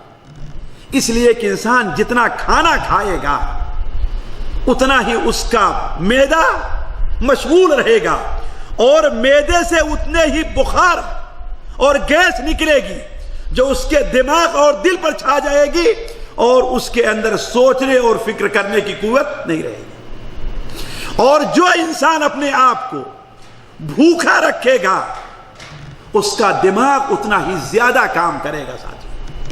ساتھیوں، یہ میں ان لوگوں کے تجربے کی بات کر رہا ہوں جن لوگوں نے خود مجھ سے یہ بات کہی۔ ایک ہمارے ملنے والے ہمارے الغات کے ماشاءاللہ 1 کنٹل یا 1.5 کنٹل تو رہے ہوں گے ماشاءاللہ، ہے کہ نہیں؟ آہستہ آہستہ کیا دیکھتا ہوں کہ ماشاءاللہ وہ آ کر کے 65-70 اس وزن کے آگے۔ ابو عبدالعزیز خیریت تو ہے؟ یہ کیا ہوا؟ تو وہ بتانے لگے کہ الحمدللہ اب میں بہت آرام سے ہوں، اور کہا، چونکہ ڈاکٹر تھے، پڑھے لکھے تھے، کتابیں لکھتے، بڑی ان کی کتابیں ہیں، کہتے تھے کہ اب میرے سوچنے کی اور فکر کرنے کی قوت بہت بڑھ گئی ہے۔ ذرا سوچیں آپ، اپنے آپ کو روزہ رکھ کر کے اپنے جسم کو کم کیا، کم کھا کر کے اپنے جسم کو کم کیا، اپنا وزن گھٹایا، تو اس سے ان کے سوچنے اور فکر کی طاقت کیا ہو گئی؟ اور بڑھ گئی۔ تو روزے کی مشروعیت اسی لیے ہے ساتھیوں کہ ہم اور آپ روزہ رکھیں، تو روزہ رکھ کر کے ہمارا جب ذہن صاف رہے گا تو اللہ تبارک و تعالیٰ کے بارے میں، اس کی آیات کے بارے میں ہم غور اور فکر کرتے رہیں گے۔ خیر، اس طریقے سے روزے کی اور بھی بہت سی حکمتیں ہیں۔ تو پہلی چیز یہ ہے ساتھیوں کہ چونکہ رمضان آتا جاتا ہے بالکل عادی طور پر، ہم اس سے مستفید اس لیے نہیں ہوتے کہ ہم روزے کی حکمت پر توجہ۔ دوسری چیز یہ ہے ساتھیوں کہ ہمارا یہ تصور ہے کہ روزہ صرف کھانا اور پانی چھوڑ دینے کا نام، ہمارا یہ تصور ہے۔ یعنی ہم نے اگر صبح سے شام تک کھانا نہیں کھایا، صبح سے شام تک ہم نے پانی نہیں پیا، اور روزے کو توڑنے والے جو کام ہیں ان سے اگر ہم نے پرہیز کر لیا تو ہمارا روزہ ہو گیا روزہ آپ کا، اس میں کوئی شک نہیں۔ لیکن اللہ تبارک و تعالی نے روزے کے ساتھ کچھ ایسی عبادتیں بھی ہمارے لیے مشروع قرار دی ہیں جو روزے کی جو حکمت ہے اس حکمت کو اپنے اندر پیدا کرنے میں بہت بڑا رول ادا کرتی ہے۔ مثال کے طور پر انسان روزہ رکھتا ہے تو روزہ کے ساتھ ساتھ اسے قیام اللیل کا بھی حکم دیا گیا ہے۔ قیام اللیل ساتھیوں، خاص طور پر رمضان کے مہینے میں اس کی جو فضیلت ہے ہم اور آپ جانتے ہیں، وہ کیا ہے؟ جس نے رمضان کا قیام ایمان اور احتساب کے ساتھ کیا، اس کے سارے پچھلے گناہ معاف کر دیے گئے۔ اسی طریقے سے روزہ کے ساتھ ساتھ ہمیں روزہ افطار کرانے کا بھی حکم دیا گیا ہے۔ یہ نہیں کہ ہم صرف روزہ افطار کریں ساتھیوں، اس لیے یہ بات کہہ رہا ہوں کہ ہم میں سے بہت سے بھائی روزہ بڑے اہتمام سے رکھ لیں گے، لیکن کاموں کا بہانہ کر کے ان سے تراویح نہیں پڑھی جاتی۔ دکان کا کسی کا بہانہ ہے، کسی کا اور محنت کے کام کا بہانہ ہے، کسی کا اور چیزوں کا بہانہ ہے، حالانکہ یہ چیزیں انسان کی زندگی کے ساتھ ہمیشہ ہمیشہ رہی ہے، صحابہ کرام کی زندگی بھی رہی ہے، بلکہ ساتھیوں ہم نے اپنے بچپن میں دیکھا ہے، ہم دیہاتی ہیں، کسان لوگ ہیں، ہم نے اپنے بچپن میں دیکھا ہے کہ وہ کسان جو دن بھر کھیتوں میں محنت کا کام کیا کرتے تھے، لیکن رات تہجد کی نماز ان سے، تراویح کی نماز ان سے نہیں چھوٹتی تھی۔ سونے کا موقع کم ملتا تھا، بلکہ بعد ایسے ایسے لطیفے پیش آتے تھے ساتھیوں کہ اب بھی سوچو تو ہنسی آتی ہے۔ تھکان اتنے تھک جایا کرتے تھے کہ بسا اوقات بعد ایسے ہیں کہ میرے بغل میں نماز پڑھ رہے ہیں، سجدے میں گئے، رکعت کے دوسرے سجدے میں، تو امام صاحب ان کی آدھی قرات بھی کر لی اور سوئے ہوئے ہو۔ یہ اپنے آنکھوں کی دیکھی بات بیان کر رہا ہوں، لیکن اس کے باوجود بھی تراویح پڑھنا ان لوگوں نے چھوڑا نہیں ہے۔ اس کے باوجود بھی ہم سوچیں کہ ہم نے کیا کیا ساتھیوں؟ یہی وجہ ہے کہ روزے کا جو فائدہ ہے، رمضان کی جو اہمیت ہونی چاہیے، رمضان کو کیسے گزارنا چاہیے، ہمارے اندر سے مفقود ہے۔ کام سے کبھی کسی کو انسان کو فرصت نہیں ہے۔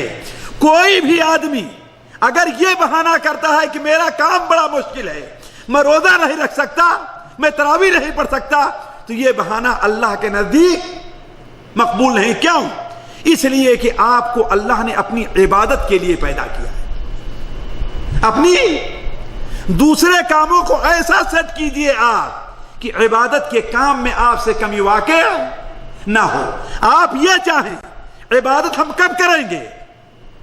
جبکہ ہمیں فرصت ملے گی تو فرصت کبھی ملنے والی نہیں ہے۔ اسی لیے سنن ترمذی میں نبی کریم صلی اللہ علیہ وسلم کا فرمان ہے کہ اللہ تعالیٰ فرماتا ہے، یا ابن آدم تفرغ لعبادتی، اے آدم کے بیٹے میری عبادت کے لیے اپنے کو فارغ کر لے، میں تیرے دل کو مالداری سے بھر دوں گا اور تیرے ہاتھ کی محتاجی کو دور کر دوں گا۔ میں اگر تم نے ایسا نہیں کیا تو میں تیرے دل کے فقر کو دور نہیں کروں گا اور تیرے ہاتھ کی محتاجی کو میں دور نہیں کروں گا۔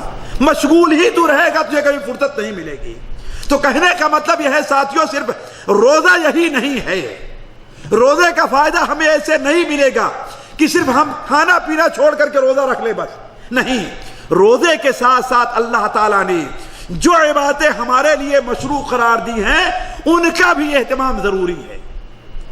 ہمارے وہ بھائی یہاں پر جو موجود بھی ہیں، ان میں سے بہت کو یہ شبہہ ہو رہا ہوگا کہ آخر ہم تراویح کیسے پڑھ سکتے ہیں۔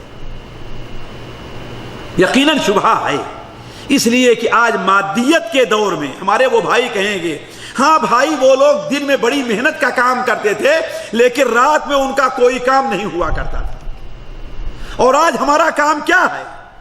دن میں بھی ہے اور رات میں بھی ہے۔ لیکن سوچیں، جو آدمی رات میں زیادہ کام کرتا ہے وہ دن میں زیادہ کام نہیں کرتا۔ اب بھی دن خالی سونے میں گزار دیتا ہے کہ نہیں گزارتا ہے؟ بس صحیح کہ نہیں صحیح ہے؟ مثال کے طور پر دکان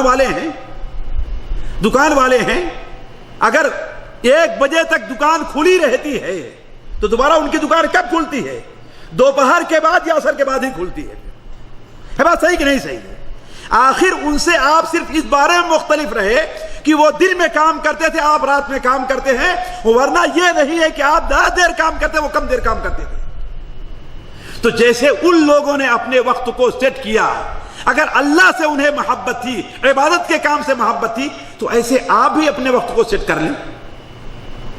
ہم نے تو نہیں دیکھا ہے کہ جو بھائی رمضان میں رات کو تراویح پڑھنے کا انہیں موقع نہیں ملتا ہے، 2 بجے رات کو جب دکان بند کر کے جاتے ہیں تو 15 منٹ وقت نکال کر کے 2-4 رکعت پڑھ لیتے ہوں وہ لوگ۔ ایسا ہو سکتا ہے کہ نہیں ہو سکتا ہے؟ ہو سکتا ہے نا؟ ٹھیک ہے، آپ کو امام صاحب تراویح پڑھنے کا موقع نہیں ملتا، ٹھیک ہے، مانتے ہیں، کفیل کا معاملہ ہے، دکان کا معاملہ ہے، ساری دکانیں کھلی ہوئی ہیں، آپ کا ایمان اتنا قوی نہیں ہے کہ آپ اپنی دکان بند رکھیں، صحیح بات ہے، لیکن دکان بند کر لینے کے بعد جب آپ 1 بجے 2 بجے جاتے ہیں، آیا کھانے کے لیے وقت نکالتے ہی نہیں نکالتے ہیں؟ جی نکالتے ہیں نا، تو آخر اس میں سے نماز کے لیے وقت کیوں نہیں نکالتے ہیں؟ آدھا گھنٹہ آپ لے لیں، 15 منٹ لے لیں، تب تو ہم سمجھیں گے کہ ہاں اپنے بارے میں آپ بالکل سچے ہیں۔ اور یقین مانیں اللہ تعالیٰ آپ کی نیت کو دیکھتا ہے، عمل کو اتنا زیادہ نہیں دیکھتا۔ ساتھیو، ابھی میں کل ایک واقعہ پڑھا ہم نے، نیت سے متعلق میں ذکر کر دوں آپ کو، کہ لکھنؤ میں ایک دردی رہتا تھا، اور جانتے ہیں، میں جانتا ہوں ہمارے بچپن میں دردی ہیں، بڑھئی ہیں، یہ ہیں، ان ذاتوں کو کوئی اہمیت لوگ سمجھتے تھے کہ بس بیکار لوگ ہیں، ان کو چھوڑ دو، کوئی اہمیت نہیں دیتے۔ لیکن وہ بیچارہ کوئی بھی جنازہ ادھر سے گزرے اپنی دکان کو بند کر کے جنازے کے ساتھ چلا جایا کرتا، کوئی بھی جنازہ۔ یہ دیکھیے نیت کا معاملہ ساتھیوں۔ لوگوں نے اس سے کہا کہ تو بھی عجیب آدمی ہے، ساری دکانیں کھلی رہتی ہیں، دوسرے دردی بھی ہیں، وہ لوگ اپنی دکان بند کر کے نہیں، تو کیسے چلا جاتا ہے؟ کہا اس لیے کہ ہم نے علماء سے سنا ہے کہ جو آدمی مسلمان کے جنازے میں جائے گا، لوگ دوسرے مسلمان بھی اس کے جنازے میں جائیں گے۔ میں ویسے ہی ایک دردی ہوں، میری اہمیت لوگوں کے نزدیک نہیں ہے، اولاً تو میں جنازے میں جاتا ہوں تو ایک مسلمان کا جو حق ہے اس کے جنازے میں شریک ہو، میں اس میں شریک ہو جاتا ہوں، اور دوسرے میں یہ چاہتا ہوں کہ اللہ تعالیٰ میرے اس عمل سے راضی ہو جائے تو میری دوسری کوتاہیوں کو دور کر دے۔ ساتھیوں، ہوا کیا ذرا سوچیں، نیت کی برکت اللہ کیسے دیتا ہے۔ لکھنؤ میں ایک بڑے مشہور عالم تھے، ان کی عربی کی کتابیں بھی ہیں، مولانا عبدالحی اللکھنوی، 1923 میں ان کا انتقال ہوا ہے۔ وہ عبدالحی لکھنوی نہیں جو دوسرے، یہ مولانا ابو الحسن رحمہ اللہ کے والد ہیں عبدالحی اللکھنوی۔ ان کا انتقال 1923 کو ہوا تو ریڈیو سے اعلان بھی ہوا ان کا، ظاہر بات بڑے عالم تھے، ہر طرف سے لوگ ان کے جنازے میں شریک ہوئے، لاکھوں کا مجمع تھا۔ بلکہ ذرا اس نقطے پر غور کریں، بہت سے ایسے لوگ تھے کہ ان کے جنازے کو میں بھیڑ کی وجہ سے نماز پڑھنے نہیں پہنچ چکے تھے، پہنچ پائے تھے۔ تو آپ یہ لوگ جانتے ہیں ہمارے ہندوستان پاکستان مسجدوں میں جنازہ نہیں پڑھا جاتا، کہاں پڑھا جاتا ہے؟ قبرستان میں پڑھا جاتا ہے۔ تو کہا لوگ قبرستان میں ان کے جنازے سے فارغ ہو رہے ہیں تو چند آدمی ایک اور جنازہ لے کر کے آتے ہیں کہ ارے بھائی اس کے جنازے کی نماز بھی پڑھ دو، یہ بھی ایک اللہ کا مسلمان بندہ تھا۔ ان کے بعد اس کے جنازے پر نماز پڑھی گئی، اور جو لوگ پیچھے رہ گئے تھے وہ بھی جنازے میں شریک ہو گئے، اور یہ جنازہ اسی دردی کا تھا۔ ساتھی، کس کا تھا یہ جنازہ؟ اسی دردی کا تھا۔ یعنی دنیا کے بڑے سے بڑے عالم سے زیادہ لوگ، نیک اور صالح لوگ اس کے جنازے میں شریک ہو رہے ہیں۔ یہ کس کی برکت تھی؟ جی نیت کی برکت تھی۔ تو میں کہتا ہوں ٹھیک ہے، اللہ کی قسم اگر آپ کی نیت صحیح ہے، آپ مجبور ہیں دکان کھولنے کے اوپر، چاہے کفیل کی طرف سے ہے، سیٹ کی طرف سے ہے، یہ حالات کے پیش نظر ہے، اگر آپ اس کے بعد اگر وقت نکال کر کے مسجد میں 1 گھنٹہ تراویح ہوتی ہے، اگر آپ نے آدھے گھنٹے 15 منٹ کا وقت نکال کر کے اپنے گھر میں تراویح پڑھ لی، تو بہت ممکن ہے کہ اللہ تعالیٰ آپ کو وہ بدلہ دے جو مسجد پڑھنے والوں کو نہیں دے رہا ہے۔ کس بنیاد پر ساتھیوں؟ نیت کی بنیاد پر۔ تو کہنے کا مطلب ساتھیوں، اللہ نے روزہ مشروع قرار دیا ہے، لیکن روزہ صرف صبح سے شام تک بھوکے رہنے کا نہیں ہے، بلکہ روزے کے ساتھ ساتھ کچھ اور عبادتیں بھی اللہ تعالیٰ نے، جیسے پہلی چیز کیا ہے ساتھیوں؟ جی تراویح کی نماز ہے۔ تو ہمارے بھائیوں کو تراویح کی نماز چھوڑنا نہیں چاہیے، جن کا اپنا کام ہے، جن کو فرصت ہے دن میں اگرچہ محنت کا کام کیا ہے لیکن تراویح کی نماز نہ چھوڑیں۔ جن کو موقع نہیں ملتا اگر وہ چاہ لیں تو 2-4 آدمی جب دکان بند کر کے جاتے ہیں تو اپنے طور پر جماعت سے نماز آسانی سے پڑھ سکتے ہیں۔ کچھ نہیں، آپ 8 نہ پڑھیے، 20 نہ پڑھیے، صرف آپ 4 رکعت پڑھ لیجئے ساتھیوں بس۔ مجھے حدیث یاد آئی، امام ابن حبان رحمہ اللہ اپنی کتاب صحیح ابن حبان میں نقل کرتے ہیں، شاید حضرت عبداللہ بن عباس یا ابو ہریرہ کی روایت ہے کہ نبی کریم صلی اللہ علیہ وسلم ایک بار سفر میں جا رہے تھے، عشاء کی نماز پڑھانے کے بعد آپ نے لوگوں کی طرف دیکھا تو تھکان اور پریشانیوں کے آثار ہر ایک کے اوپر سے ظاہر تھے۔ اب تہجد کی نماز اٹھ کر کے پڑھنا بڑا مشکل تھا، لیکن یہ دیکھیں کہ صحابہ اکرام سفر میں بھی تہجد کی نماز پڑھا کرتے تھے۔ ذرا دیکھیں آپ صلی اللہ علیہ وسلم نے کیا بیان فرمایا ساتھ؟ آپ نے فرمایا ان ھذا السفر جہد، یہ سفر کیا ہے؟ مشکل اور محنت ہے۔ اسی لیے اے ساتھیوں میں آپ سے کہتا ہوں یہ کام آپ کا محنت کا ہے، دن میں کام کر رہے ہیں، بلڈنگ لائن کا کام ہے، روڈ کا کام ہے، ورکشاپ میں کام ہے، آنکھ کے سامنے کام ہے، یہ محنت کا کام ہے۔ اگر آپ نے فرمایا اگر تم عشاء کی نماز کے بعد وتر کے بعد 2 رکعت پڑھ لو گے تو اللہ تعالیٰ تمہیں پورے تہجد کی نماز پڑھنے کے ثواب عطا فرمائے۔ یہ ساتھیوں کس وجہ سے مل رہا ہے؟ بھلا بتائیے ہمارے کسی بھائی کو عذر ہے کہ وہ 2 رکعت بھی نہیں پڑھ سکتا؟ کوئی عذر ہے اس کے پاس؟ کوئی عذر؟ تہجد کی نماز اور تراویح کی نماز چھوڑنے کا اس کے پاس کوئی عذر نہیں ہے۔ تو کہنے کا مطلب یہ ہے ساتھیوں، ہم یہ سمجھتے ہیں کہ روزہ صرف کیا ہے؟ صبح سے شام تک بھوکے اور پیاسے، ہاں، لیکن روزے کا مقصد ادا نہیں ہوا۔ روزے کا مقصد ادا کرنے کے لیے اللہ تعالیٰ نے روزے کے ساتھ ساتھ جو عبادتیں مشروع قرار دی ہے ہمیں اس کا بھی اہتمام کرنا چاہیے۔ صرف میں گناتے جاؤں گا ساتھیوں، اگر ہر عبادت پر بات کرتے جاؤں گا تو وقت گزر جائے گا۔ وہ کون کون سی عبادتیں اہم ہیں؟ پہلی عبادت کیا ہے ساتھیوں؟ قیام اللیل یعنی تراویح ہے۔ دوسری روزہ افطار کرانا ہے۔ آج ہمارے بھائی، میں جانتا ہوں کہ جتنے ہمارے بھائی یہاں سعودیہ میں ہیں ان میں سے ہر بھائی غریبوں کو روزہ افطار کرا سکتا ہے۔ اگر اللہ نے آپ کو موقع دیا ہے کہ یہاں کے لوگ خیمے لگا دیے ہیں افطار کرانے کے لیے، لیکن آپ یہاں افطار کر لے رہے ہیں تو آپ کا وہ پیسہ بچ رہا ہے کہ نہیں بچ رہا ہے؟ جی، وہی پیسہ اگر آپ کسی غریب کو بھیج دیں انڈیا پاکستان میں تو یہ مشکل ہے؟ کوئی مشکل نہیں ہے نا۔ آپ کو اگر آپ اس پیسے سے خود افطار کیے ہوتے تو آپ کو اپنے روزے کے ثواب ملتا، بس ملتا ہے نا، لیکن آپ وہ پیسہ بھیج کر کے جس گھر والوں کو افطار کرائیں گے تو جتنے گھر والے افطار کریں گے ان تمام لوگوں کے روزہ رکھنے کا ثواب آپ کو ملنے والا۔ من فطر صائما، جس نے کسی روزہ دار کو افطار کرایا اسے روزہ دار کے ثواب کے برابر ثواب ملنے والا ہے، البتہ روزے دار کے ثواب میں کوئی کمی واقع نہیں ہوگی۔ تو یہ فائدہ ہے کہ نہیں؟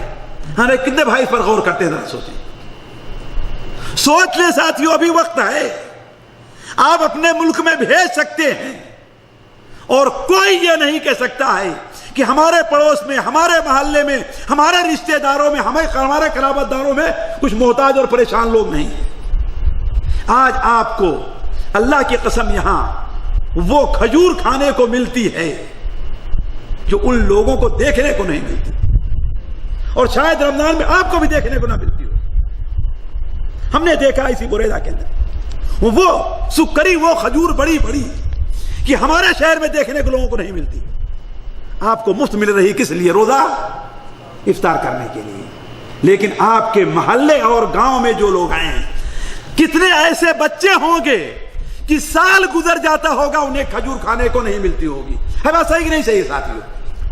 آپ اس کا انتظام، اس پیسے کو جو آپ بچا رہے ہیں اس سے ان کا انتظام کر سکتے ہیں نہیں کر سکتے؟ تو دوسری اہم عبادت کیا ہے؟ روزہ افطار کرانا ہے۔ تیسری چیز عمرہ کرنا ہے، جس میں ہم بڑے آگے ہیں۔ ہے کہ نہیں؟ عمرہ کرنے میں ہم رمضان میں، لیکن عمرے کا فائدہ کب ہوگا اس پر بھی توجہ دینی چاہیے۔ خیر، تلاوت قرآن ہے، قرآن مجید کی تلاوت بھی، اور خصوصی تعلق ہے روزے کا اور قرآن کا ساتھی۔ روزہ اور قرآن ایک ساتھ ہیں، دونوں ایک دوسرے سے جدا نہیں ہو سکتے۔ اس دنیا میں ایک ساتھ ہیں، اس مہینے میں ایک ساتھ ہیں۔ اسی مہینے کا روزہ فرض ہے، اسی مہینے میں قرآن نازل ہوا ہے بات صحیح کہ نہیں چاہیے؟ اسی مہینے میں روزہ رکھنا ہے، اسی مہینے میں تراویح، اور یہی قرآن اور روزے قیامت کے دن بھی ایک ساتھ ہوں گے۔ آیا نبی کریم صلی اللہ علیہ وسلم کی وہ حدیث آپ نے نہیں سنی ہے کہ روزہ اور قرآن قیامت کے دن بندے کی سفارش کریں گے؟ روزہ کیا کہے گا؟ اے اللہ تعالی ہم نے اسے بھوکے اور پیاسے رکھا، اور قرآن کیا کہے گا؟ اے اللہ ہم نے اسے نیند سے دور رکھا، تھکایا ہے۔ دونوں سفارش کریں گے، اللہ دونوں کی سفارش قبول کرے گا، ہے کہ نہیں؟ اور ساتھیوں میں تو کہتا ہوں، ہمارے بہت سے بھائی جو قرآن پڑھا لکھنا نہیں جانتے ہیں، ساتھیوں سال بھر آپ کام کرتے ہیں، خاص طور پر ہمارے وہ بھائی جو اس مہینے میں چھٹی لے سکتے ہیں، ہمارے وہ بھائی جو اپنا خود کام کرتے ہیں، اپنے ذاتی کام میں کمی کر کے وقت نکال کر کے کم سے کم کچھ قرآن پڑھنا تو سیکھ لیں۔ اور ہم جانتے ہیں ہمارے دعات بھائی جو ہیں اس بارے میں پیش آگے آگے پیچھے نہیں رہ گیا۔ اگر آپ قرآن پڑھنا چاہیں گے تو وہ یہ نہیں کہیں کہ ہاں بھائی ہمیں مشکل پیش آ رہی ہے، بلکہ خوشی ہوگی انہیں قرآن آپ کو پڑھاتے ہوئے۔ اسی طریقے سے ساتھیوں آپ جانتے ہیں اس مبارک مہینے میں صدقہ اور خیرات کرنا بھی کیا ہے؟ بڑی اہم نیکی ہے۔ ہمارے یہاں عجیب ایک تصور ہمارے بھائیوں میں پایا جاتا ہے، عجیب تصور ہے۔ وہ تصور کیا ہے؟ ابھی کسی مسجد کے بارے میں چندہ مانگیے تو کیا کہیں گے؟ ارے بھائی ہمارے پاس ہے کیا ہم جو چندہ دیں، ہے کہ نہیں؟ فلاں مالدار ہے، فلاں پیسے والے، ان سے جا کر کے مانگو۔ اللہ کے بندے جس کے پاس بہت زیادہ پیسہ ہے اس نے صدقہ کیا تو کیا کمال کیا؟ کمال تو یہ ہے جس کے پاس کم ہے وہ صدقہ کرے۔ اسی لیے آپ نے کیا بیان فرمایا؟ افضل الصدقۃ جہد المقل۔ کیا بیان فرمایا آپ نے؟ جہد المقل، یعنی جو کم پاتا ہے، کم کماتا ہے، اپنی محنت سے کماتا ہے، اس میں سے ایک حصہ کاٹ کر کے وہ صدقہ۔ تبھی تو آپ نے بیان فرمایا کیا؟ 1 دینار جی کتنے پر غالب آیا ہے؟ جی بولیے، 1,00,000 دینار پر بھاری پڑ گیا ہے۔ کتنا؟ 1 دینار کتنے پر؟ 1,00,000 دینار پر بھاری پڑ گیا ہے۔ وہ کیسے ساتھیوں؟ صحابہ نے کہا اللہ وہ کیسے؟ آپ نے کہا بھائی جس کے پاس، جس نے 1 دینار صدقہ کیا اس کے پاس صرف 2 ہی دینار تھے بیچارہ۔ 1 دینار اپنے اور اپنے بچوں کے لیے رکھا اور 1 دینار غریبوں کو دے دیا۔ اور جس کے پاس 1,00,000 تھا وہ اپنے وقت کا راجحی تھا، ہے کہ نہیں؟ 1,00,000 دینار، 1,00,000 دینار ماشاءاللہ اللہ برکت دے، سلیمان راجحی اور عبدالعزیز راجحی، 1,00,000 دینار ان کے لیے کیا ہے؟ ہمارے آپ کے لیے ایک ریال کی بھی اہمیت نہیں ہے۔ تو آپ نے فرمایا کہ 1,000 دینار، 1,00,000 دینار پر 1 دینار بھاری پڑ گیا۔ کیوں؟ اس لیے جس نے 1,00,000 دیا گویا اپنے مال کا ایک تھوڑا سا حصہ دیا ہے، اور جس نے 1 دینار دیا گویا اپنا آدھا مال صدقہ کر دیا ہے۔ تو آپ تھوڑا مال ہے صدقہ کیجیے، اللہ قبول کرے گا۔ خیر ساتھیوں، اس طریقے سے یہ باتیں بہت ہیں، میں اس طرف نہیں جانا چاہتا اس لیے کہ وقت بہت زیادہ ہو جا رہا ہے۔ اس مہینے کے اندر جو عبادتیں ہیں ساتھیوں، ان میں سے ایک عبادت توبہ اور استغفار بھی ہے۔ ہم اس سے غافل ہیں ساتھیوں، پورا مہینہ گزر جاتا ہے۔ ہمارے جتنے بھائی یہاں موجود ہیں ذرا سوچیں کتنے بھائی نے ایک بار اپنے بڑے بڑے جو گناہ ہیں پیچھے ان کو اپنے دل میں لے آ کر کے اللہ تعالیٰ سے توبہ کی ہو۔ نماز چھوٹتی رہی ہے، نماز چھوڑنے سے کتنے توبہ کیا ہے؟ فلمیں گندی دیکھتے رہے ہیں، اس سے کتنے بھائیوں نے توبہ کیا ہے؟ جھوٹ بولتے رہے ہیں، کتنے لوگوں نے توبہ کیا ہے؟ سوچنے کی بات۔ حالانکہ توبہ اللہ تبارک و تعالیٰ اس مہینے کو مغفرت کا مہینہ قرار دیا ہے۔ آپ نے اللہ کے رسول نے کیا بیان فرمایا؟ کہ جس نے رمضان کا روزہ ایمان و احتساب کے ساتھ رکھا اس کے تمام پچھلے گناہ معاف ہو گئے، لیکن بشرطے کہ بڑے بڑے گناہ اس کے نامہ اعمال میں نہیں ہونا چاہیے۔ صحیح مسلم شریف کی وہ روایت ہے نا کہ 5 وقتہ نمازیں، ایک جمعہ دوسرے جمعہ اور ایک رمضان دوسرے رمضان تک کے گناہوں کا کفارہ ہے، بشرطے کہ انسان بڑے بڑے گناہوں سے بچتا رہے۔ تو یہ بڑا بہترین سے موقع اپنے گناہوں کے توبہ کرنے کی۔ اسی لیے حدیث شریف میں آیا کہ اللہ تعالیٰ اس مہینے کی ہر رات کو بہت سے لوگوں کو جہنم کی آگ سے آزاد کر دیتا ہے، یعنی وہ توبہ کرتے رہتے ہیں، اللہ تعالیٰ انہیں معاف کر دیتا ہے۔ تو ہم وہ انسان کیوں نہیں بنتے؟ دعا بھی اس مہینے کی بڑی اچھی عبادت ہے، لیلۃ القدر کی تلاش بھی اس مہینے کی بڑی اچھی عبادت ہے۔ آج تو ہمارے ہاں کوئی احساس ہے ہی نہیں لیلۃ القدر کو تلاش کرنے کا، کوئی نہیں الا ماشاء اللہ، ورنہ آپ دیکھ لیجئے مسجد میں قیام میں کتنے لوگ پائے جاتے ہیں، ذرا سوچیں آپ۔ ہمارے خیال سے اگر اس مسجد کے اندر مسجد کے ارد گرد 1000 لوگ رہ رہے ہوں گے تو اس میں سے مشکل سے 15 20 25 سے زیادہ قیام کی نماز میں تاخراتوں میں نہیں حاضر ہوں گے، ہے بس ہے کہ نہیں صحیح؟ تو اس کا مطلب ہے کہ ہمیں لیلۃ القدر کی تلاش نہیں ہے۔ خیر ساتھیوں، آخری بات، حالانکہ اور کئی باتیں ہیں لیکن آخری بات وہ یہ کہ ایک تصور رمضان سے متعلق بڑا غلط ہمارے اندر پایا جاتا ہے، اس لیے ہم اور آپ بہت سے گناہوں، رمضان کا مہینہ ہمارے لیے مفید نہیں ثابت ہوتا۔ وہ یہ کیا ہے؟ ہمارے بہت سے بھائی یہ تصور کرتے ہیں کہ گناہوں سے ہمارا روزہ متاثر نہیں ہوتا، بہت سے لوگوں کے اندر یہ تصور پایا جاتا ہے۔ اسی لیے دیکھیے روزہ رکھیں گے لیکن نماز ہے بس ہے کہ نہیں صحیح، روزہ رکھیں گے لیکن جھوٹ بولنا نہیں چھوڑیں گے، روزہ رکھیں گے لیکن اپنی زبان کی حفاظت نہیں کریں گے، ہے بس ہے کہ نہیں صحیح۔ حالانکہ آپ لوگوں کو معلوم ہے کہ نبی صلی اللہ علیہ وسلم نے ارشاد فرمایا کہ بہت سے روزہ رکھنے والے لوگ ایسے ہیں کہ جنہیں بھوک اور پیاس کے علاوہ کوئی چیز حاصل، اور بہت سے تراویح پڑھنے والے لوگ ایسے ہیں کہ تھکنے کے علاوہ انہیں کچھ ملنے والا نہیں۔ کیوں ساتھیوں؟ اس لیے کہ ان لوگوں نے اپنے آپ کو گناہوں سے نہیں بچایا، اپنی حفاظت گناہوں سے۔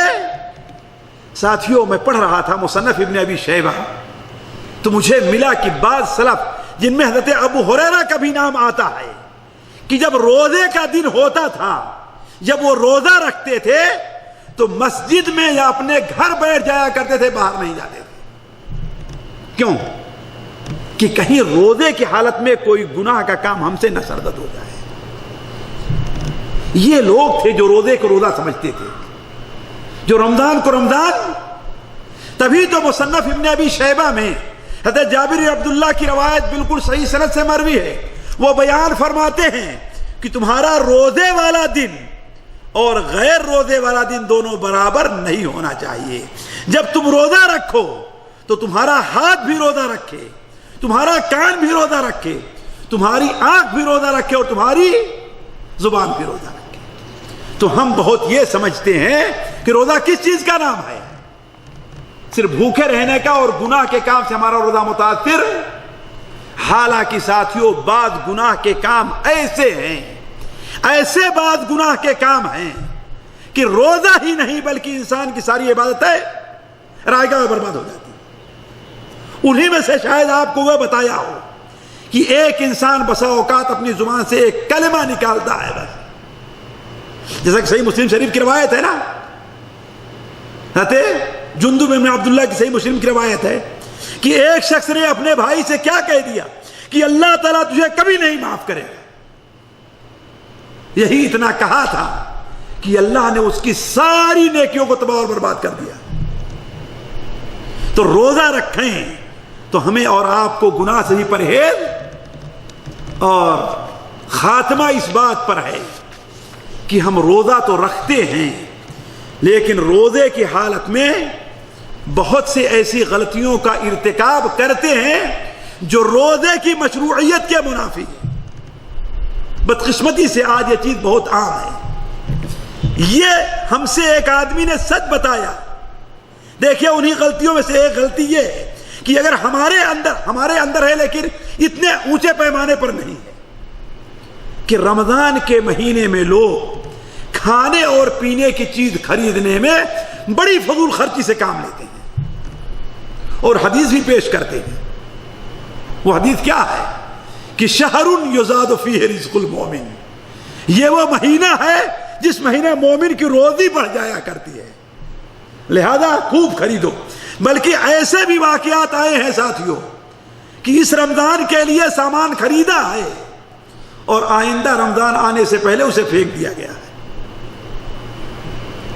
ساتھیوں رمضان کا مہینہ کھانے کا مہینہ نہیں ہے, رمضان کا مہینہ بھوکے رہنے کا مہینہ ہے. ہمارے باپ دادا ذرا آپ سوچیں کہ ان کے روزے کے مہینے میں اور دوسرے مہینے میں کھانے میں کوئی خاص فرق نہیں پڑتا تھا. وہی دال روٹی سالن روزے میں بھی اور غیر روزے. بہت ہوا تو روزے کے وقت افطار کرنے کے لیے تھوڑا سا ایک قسم کا پکوڑا بنا لیا ہے کہ نہیں ہے, یا چنے کی دال کو بھگو دیا, یا اگر گرمی کا موسم ہے تو خصوصی طور پر لسی کا اہتمام کر لیا. لیکن آج جیسے کھانے اور پینے کے لیے روزے کا اہتمام ہوتا ہے الامان الحفیظ. اب آپ مانیں کہ ساتھیوں بعض علاقے میں 5 یا 6 قسم کی بھجیا اور پکوڑا بنتا ہے ساتھیوں. ہے بات صحیح کہ نہیں صحیح ہے؟ یہ آلو کا ہے, یہ بیگن کا ہے, یہ مرچے کا ہے اور یہ ایسا ہے, مجھے تو نام بھی نہیں آتا, آپ دیکھ لیجئے. آخر کیوں یہ ساتھیوں کیوں؟ اسی وجہ ہے کہ روزے کا جو اصل مقصد ہے ہماری زندگی سے نکل چکا ہے. ہم نے رمضان کے مہینے کو تجارت کا اور کھانے اور پینے کا مہینہ بنا لیا ہے. اسی لیے یہ مہینہ ہمارے لیے مفید بننے کے بجائے کیا مضر ہے. دوسری بڑی غلطی یہ ہوتی ہے کہ ہم اور آپ صبح سے شام تک تو بھوکے رہتے ہیں, لیکن 2 وقت ہم اتنا کھا لیتے ہیں کہ 3 دن میں جتنا نہیں کھایا کرتے تھے اتنا خطرہ پورا کر لیتے ہیں ایک دن میں. سحری میں جب کھانے بیٹھیں گے تو دیکھ لیجئے اتنا کھا لیتے ہیں لوگ کہ جب مسجد میں آئیں گے تو آپ دیکھیں کہ سیدھے ریک بیٹھا جاتا ہے, ہر آدمی اپنا گردن اٹھا کر کے بیٹھا ہو. اتنا کھا لیا ہے تو فجر کی نماز میں جی کیسے لگے گا ساتھ میں, فجر کے بعد قرآن پڑھنے کا جی کیسے لگے گا, ذرا سوچنے کی بات ہے. بات صحیح کہ نہیں صحیح ہے؟ اور اسی طریقے سے افطاری کے اندر تو روزے کی جو حکمت ہے ساتھیوں, روزے کی ایک حکمت یہ ہے, ہم نے بعد دل کے ڈاکٹروں سے سامنے ایسے بیٹھ کر کے سنا ہے کہ روزہ انسان کے جسم کے علاج کے لیے بہت بڑی چیز ہے. روزہ رکھنے سے انسان کا جسم مضبوط اور قوی ہوتا ہے. اس کی بے نہیں مثال یہی ہے, اگر یہاں کوئی اگر فریج اور فریزر کا میکینک ہے تو اس سے پوچھ لیجیے کہ اگر آپ چاہتے ہیں کہ آپ کی فریج اور فریزر کی لائف لمبی زندگی لمبی ہو تو اسے روز آنا 1 گھنٹہ اسے بند کر دیجیے, آزما لیجیے, اسے بند کر دیجیے. اس کا فائدہ کیا ہوگا؟ گویا کہ اس نے اتنی دیر آرام کر لیا ہے کہ نہیں؟ اتنی دیر اس نے آرام کر لیا ہے. ایسے ہی روزہ اسی لیے فرض ہے ساتھیوں تاکہ آپ کے معدے کو کچھ, اور جب آپ سحری میں اتنا اوور لوڈ کھو کر کھا لیں گے تو معدے کو آرام ملا کہ تکلیف پہنچے گی ساتھیوں, تو بدہضمی ہو جائے گی. پھر بھی لوگ سوال پوچھتے ہیں کہ مولانا آج مجھے الٹی ڈکار آ گئی تو تھوڑا سا چاول باہر آ گیا, میرا روزہ باقی رہا کہ نہیں رہا, ہے کہ نہیں؟ تو ساتھیوں کہنے کا مطلب روزے کا مقصد ہے. جہاں فوت ہوتا نا تو اس کی سب سے بڑی وجہ یہ ہے, یہ غلطی ہے کہ ہم روزے کے وقت میں روزہ تو رہتے ہیں لیکن روزے وقت جب پورا ہو جاتا ہے تو ہم اتنا کھا لیتے ہیں کہ پورا خسارہ ٹوٹا ہم پورا کر لے رہے ہیں. ایسے ہی ساتھیوں بعض غلطیاں ہمیں سے یہ ہوتی ہے کہ ہمارے بہت سے بھائی ہیں روزے کے مہینے میں جتنا سوتے ہیں دوسرے مہینے میں اتنا نہیں سوتے, ہے کہ نہیں؟ کیوں بھائی؟ روزے کے مہینے میں جتنا سوتے ہیں اتنا دوسرے مہینے میں، مثال سے میں دکانداروں کو بتاؤں، ذرا سوچیں، دکانداروں کو بتاؤں، عام دنوں میں 11-12 بجے دکان بند کیے، دکان بند کر کے گھر گئے، کھانا پکانا ہے، یہ کرنا، گھنٹہ 1.5 گھنٹہ گزر گئے، ہے کہ نہیں ہے؟ اور صبح پھر 7-7:30 بجے اٹھنا ہے، کیوں؟ اس لیے کہ دکان پہ جانا ہے کہ نہیں؟ اتنا ہی ان کو سونا ملا۔ اور پھر لیکن روزے کے دنوں میں کیا ہے؟ سحری کھا کر کے سوئے، بہت سے لوگ نماز بھی نہیں پڑھتے ہیں، سحری پہلے کھا لیے 1-8 گھنٹہ اور سوتے ہیں تو 12 بجے دن تک پورا سوتے رہ گئے۔ عام دنوں سے سونے کی ان کی شرح زیادہ ہو گئی۔ یہ ساتھیوں غلط ہے۔ روزے کا مہینہ کیا ہے؟ کم کھانے کا ہے اور کم سونے کا ہے، کم کھانے کا ہے، اور ہم نے اسے زیادہ کھانے کا اور زیادہ سونے کا بنا لیا۔ نتیجہ کیا ہے؟ کہ رمضان کا مہینہ ہمارے اور آپ کے لیے مفید نہیں ہے۔ ساتھیوں، یہ چند باتیں تھیں جو آپ کے گوشے گزار کرنی ہے، صرف یہ سوچ کر کے کہ ہم یہ سوچیں کہ رمضان کا مہینہ شاید ہم کو بار بار نصیب نہ ہو۔ گھنٹوں کے بعد لے لیجئے، یہ مہینہ شروع ہونے والا ہے، 24 گھنٹے سے پہلے ہو سکتا ہے یہ شروع ہو جائے۔ تو ہمیں سوچنا یہ چاہیے کہ یہ مبارک مہینہ ہمارے لیے مفید کیسے ہو، ہم روزے کی حکمت کو کیسے پورا کر سکتے ہیں، ہم اپنے گناہوں کو اللہ تعالیٰ سے کیسے بخشوا سکتے ہیں۔ ہمیں کا ہر انسان ضرورت مند ہے۔ کون ہے جو ضرورت مند نہ ہو؟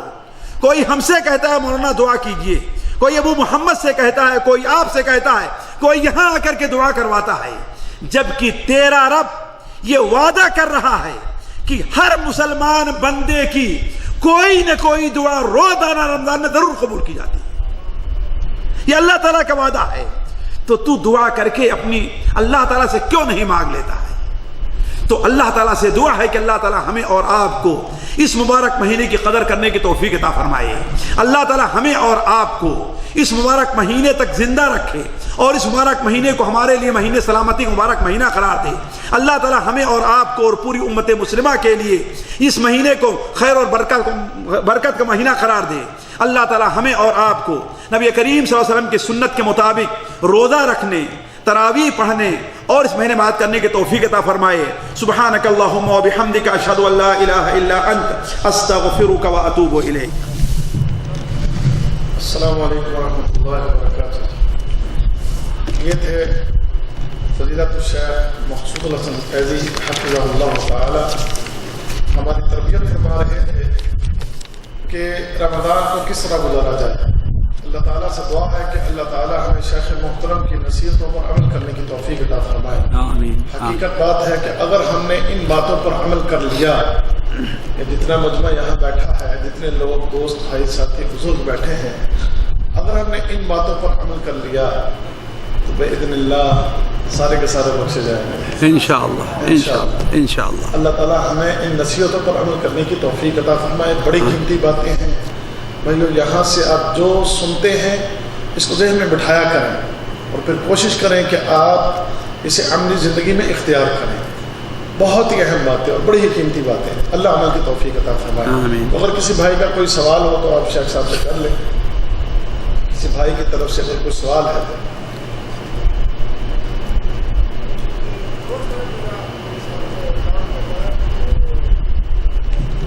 ہندو ہے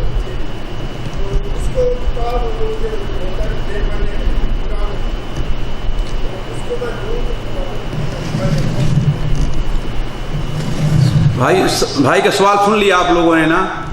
خلاصہ یہ ہے کہ آیا غیر مسلم کو قرآن مجید کا ترجمہ، جس میں قرآن کی کچھ آیات بھی لکھی رہتی ہیں، آیا پڑھنے کے لیے دیا جا سکتا ہے کہ نہیں؟ دیکھیے، علماء کہتے ہیں کہ خالص جو مصحف ہے وہ تو نہیں دینا چاہیے، البتہ ترجمے والا، خصوصاً جس میں ترجمے اور تفسیر کے الفاظ قرآن مجید کے الفاظ سے زیادہ ہوں، اسے دینے میں کوئی حرج کی بات نہیں ہے۔ اور بالاخص اگر یہ امید ہے کہ وہ راغب ہے اور اس قرآن کے دینے سے اس کا فائدہ انشاءاللہ ہوگا، اور اگر نہیں تو کم سے کم آپ حجت تو اس کے اوپر قائم کر دیجیے. جی جی وعلیکم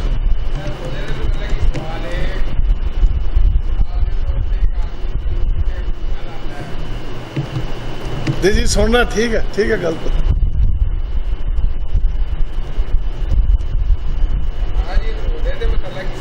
ٹھیک. مثال کے طور پر ایک آدمی آگ کے اتنے کھانا پکا رہا ہے، روٹیاں لا رہا ہے، یا باہر کھیتوں چی لا رہا ہے یا کنک وڈ رہا ہے، ٹھیک وہ واسطے سمجھ آئی پنجابی کی.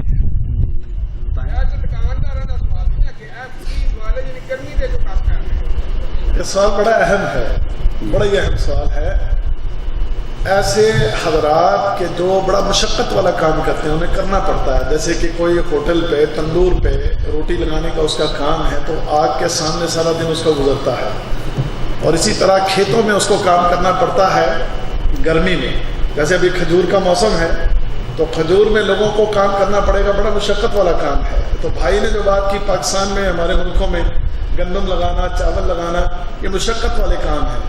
تو اس حالت میں اس بندے کے لیے کیا حکم ہے کہ وہ روزہ چھوڑ سکتا ہے؟ بسم اللہ الرحمن الرحیم. دیکھیے یہ صرف ہمارے بھائی کا سوال ہی نہیں بلکہ بہت سے دلوں کی آواز ہے ہوگی، بہت سے دلوں کی آواز. اس سلسلے میں دیکھیے ساتھیوں، جو محنت اور مشقت کا کام کرنے والے لوگ ہیں وہ دو قسم کے ہیں.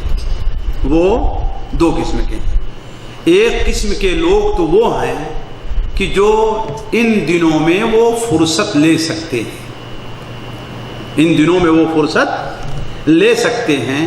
اگر یہ کام کر کے وہ روزہ نہیں رکھ سکتے، یہ کام کر کے وہ روزہ نہیں رکھ سکتے. دیکھیے، اور میں جہاں تک لوگوں پر ہم نے تجربہ کیا ہے، یہ ایسے حالات پیش آتے ہیں لیکن بہت کم لوگوں کے لیے. ورنہ ہم نے آج سے جب میں تقریباً 31 سال پہلے سعودیہ میں آیا تو ایک بیکری میں کام کرنے والے ہمارے انڈین بھائی تھے، ان سے ملاقات ہوئی تو معلوم ہوا کہ وہ لوگ روزہ نہیں رکھتے. رمضان کا مہینہ اس وقت گرمی میں چلتا تھا، ہے کہ نہیں، سخت گرمی میں جیسے آج ہی کے قریب حالات تھے، تو وہ نہیں رکھتے ہیں. ہم نے کہا کہ نہیں، یہ چیز جائز نہیں. اس اللہ کے بندے نے ایک دن تردد سے کام لیا، لیکن سمجھانے کے بعد دوسرے دن روزہ رکھا. ایک دن 2 دن اس سے زیادہ تکلیف محسوس ہوئی، لیکن پھر اس کے بعد وہ اس کا عادی ہو گیا. الحمدللہ پورے رمضان کا روزہ میرے سامنے رکھا ہوا.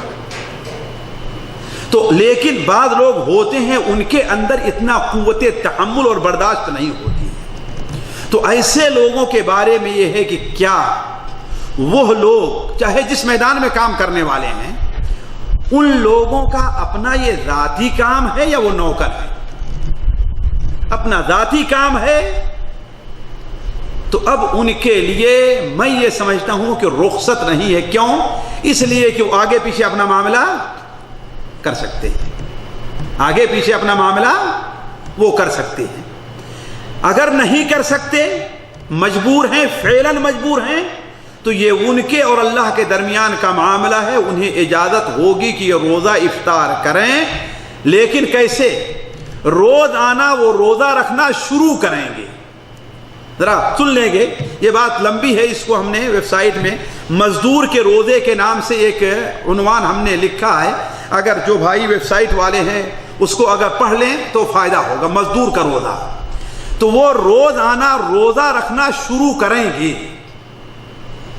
جہاں پہنچ کر کے اب قوت برداشت ان کی جواب دے گئی. 1 گھنٹے 2 گھنٹے 3 گھنٹے جہاں پہنچ کر کے ان کی قوت برداشت جواب دے گئی اور موت کا خطرہ لاحق ہوا یا صحت کے خراب ہو جانے کا خطرہ لاحق ہوا، تو اب وہ روزہ افطار کر دیں گے. البتہ ٹھنڈے دنوں میں اس کی قضا کریں گے، لیکن روزانہ وہ روزہ رکھیں گے. یہ تو ان کا معاملہ ہے کہ گویا جن کا کیا ہے، اپنا کام. یا جو آزاد کام کرنے والے ہیں، کھجوری کے کام ہے، آزاد کام کرنے والے ہیں، ٹھیک ہے، اتنی دیر کام کر کے بند کر دیں، ہے کہ نہیں؟ اللہ کے حق کو تمام حقوق پر مقدم رکھا جائے گا، اللہ کے حق کو تمام حقوق پر مقدم رکھا جائے گا۔ وہ جو آپ سے کام کروا رہا ہے ڈبل آدمی کو لے کر آئے، آپ کو آدھے دن کی تنخواہ دے۔ ہمیشہ اس چیز کو ذہن میں رکھنا چاہیے کہ اللہ کے حق کو مقدم کیا جائے۔ لیکن اگر وہ مزدور ہیں، اگر وہ مزدور ہیں، یعنی اتنے وقت 8 گھنٹے ان کو ڈیوٹی دینی ہے اور رات میں کام نہیں کر سکتے، جیسے آج کل بلڈنگ ڈرائنگ وغیرہ کا معاملہ کیا ہے، ان کا کام رات میں ہو جاتا ہے، تو رات میں کام نہیں کر سکتے، دن ہی میں کام کرنا ہے، تو پہلی چیز ان کے سامنے آئے گی کہ وہ ان دنوں میں چھٹی لیں، وہ ان دنوں میں خواہ بغیر تنخواہ کا چھٹی لینی پڑے انہیں، خواہ بغیر تنخواہ کا چھٹی لینی پڑے، چھٹی لیں اور کام بند کریں روزے کو اپنا، لیکن چھٹی نہیں لے سکتے۔ یا روزانہ ان کا معاملہ یہ ہے کہ کنواں کھودو اور پانی پینے والی مثال ہے، یعنی جتنا کمائے اتنا بچوں کو کھلائے، اگر نہیں کمائے تو بچے کیا رہیں گے، بھوکے رہ جائیں گے۔ تو ایسے لوگوں کے لیے ہے کہ ہاں بھائی ان دنوں میں افطار کر سکتے ہیں، لیکن بعد میں روزہ کیا کریں گے، قضا کریں گے۔ یہ ان کے دل کا، ان کے اور اللہ کے درمیان کا معاملہ ہے۔ ایک عالم جو ہے، مولوی ہے، وہ ظاہر کے اعتبار سے فتویٰ دے گا، ظاہر کے اعتبار سے فتویٰ دے گا، لیکن باطنی معاملہ کس کا ہے، اللہ اور ان کے درمیان کا معاملہ ہے۔ لیکن بعض کام ایسے ہوتے ہیں، بعض کام ایسے ہوتے ہیں، مثال کے طور پر لوہے کی، پتھروں کی کان میں کام کرنے والے جو مزدور ہیں، اور ان کا کام سال کے 12 مہینے چل رہا ہے، اور کنہی دنوں میں وہ روزہ نہیں رکھ سکتے، اور گھر کی ایسی مجبوری ہے کہ وہ چھٹی بھی نہیں لے سکتے، تو ان کے بارے میں یہ ہے، علماء کہتے ہیں کہ ٹھیک ہے، ان کا حکم ان لوگوں کا مانا جائے گا جو دائمی مریض ہیں، دائمی مریض ہیں، کہ افطار کریں گے اور اپنی طرف سے ایک آدمی کا کھانا کھلائیں گے۔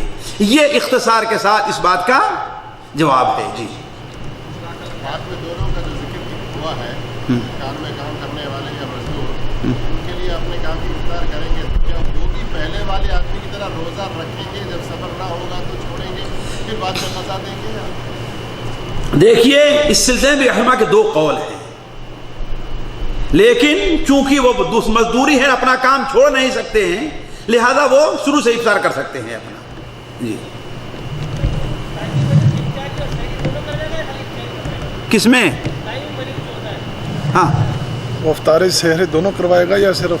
دیکھیے، اسے بہتر تو یہی ہے کہ ایک مسکین کو اپنے برابر کھانا کھلائے، لیکن اصل یہ ہے کہ وہ ایک وقت کا کھانا دے، اصل یہ ہے۔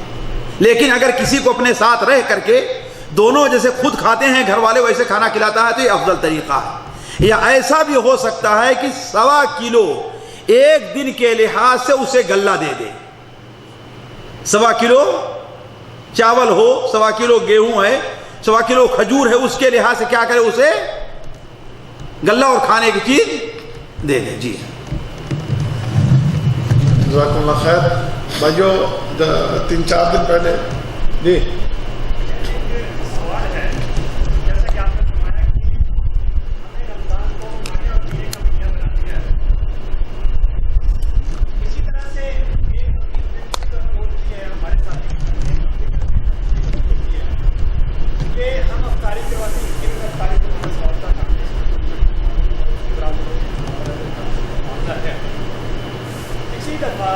میں نے اپنی آنکھوں سے اور سینسر میں شاید دیکھا ہو، ایک بھائی کے ہاں ہم نے افطاری کی 12 قسم کی چیزیں ہم نے افطاری کی، باقاعدہ کہ 12 قسم کی چیزیں ہم نے افطاری کی۔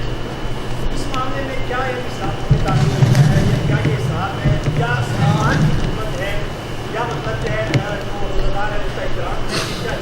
بھائی دیکھیے، افطاری کرانا ہے کسی کو دعوت دینا ہے تو رمضان میں بھی اسی عام جو اصول ہے، عام جو روایات ہیں اسی کے مطابق چلنا چاہیے، وہ چیز قابل قبول ہوگی۔ اس سے آگے اگر بڑھا گیا تو یہی چیز کیا اسراف میں داخل ہوگی، یہ چیز کیا ہوگی اسراف اور فضول خرچی میں داخل ہوگی۔ اگر عام حالات میں جب مہمان نوازی کرتے ہیں تو کیا اتنے آئٹم لوگ جمع کرتے ہیں؟ ظاہر بات نہیں ہے، ظاہر بات نہیں۔ اور میں جانتا ہوں اتنی چیزیں جمع کرنے کا معنی یہ ہے کہ اس میں سے زیادہ چیزیں پھینکی جائیں گی، زیادہ چیزیں پھینکی جائیں گی۔ تو بظاہر میں کسی کی نیت کے اوپر حملہ نہیں کرتا، لیکن بظاہر یہ فضول خرچی کے اندر داخل ہے، جس سے پرہیز کیا جائے۔ جی جی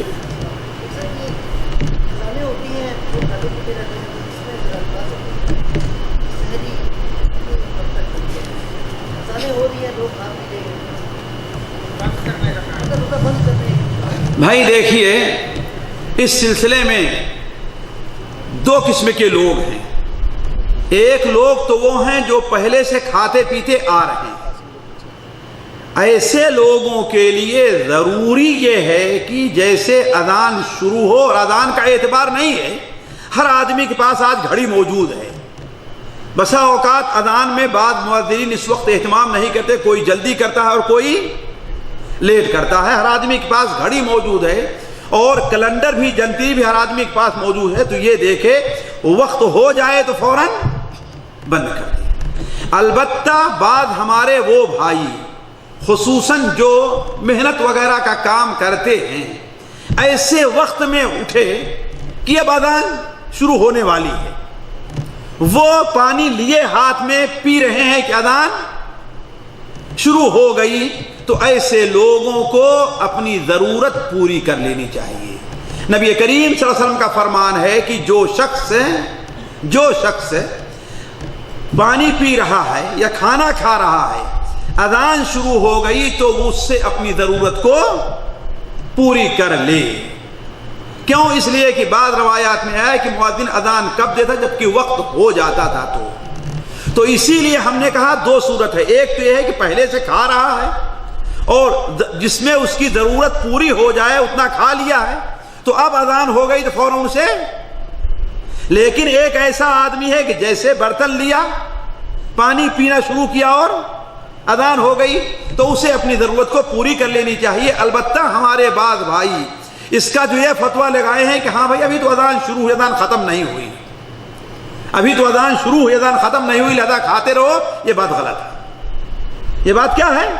غلط ہے۔ یا یہ کہ ارے بھائی بڑی وسعت ہے، بڑی وسعت ہے، اللہ کے رسول نے کھانے کی اجازت دی ہے، لہذا اذان ہو گئے اور پھر دسترخوان رکھا جا رہا ہے اور لوگ کھا رہے ہیں، یہ چیز کیا ہے؟ غلط ہے۔ جی جزاکم اللہ خیر۔ بھائیو، جیسے کہ آپ بھائیوں کو پتہ ہے رمضان میں یہاں پر پروگرام نہیں ہوتے، رمضان کے بعد 10 شوال کے بعد دوبارہ یہاں پر دروس شروع ہوں گے انشاءاللہ۔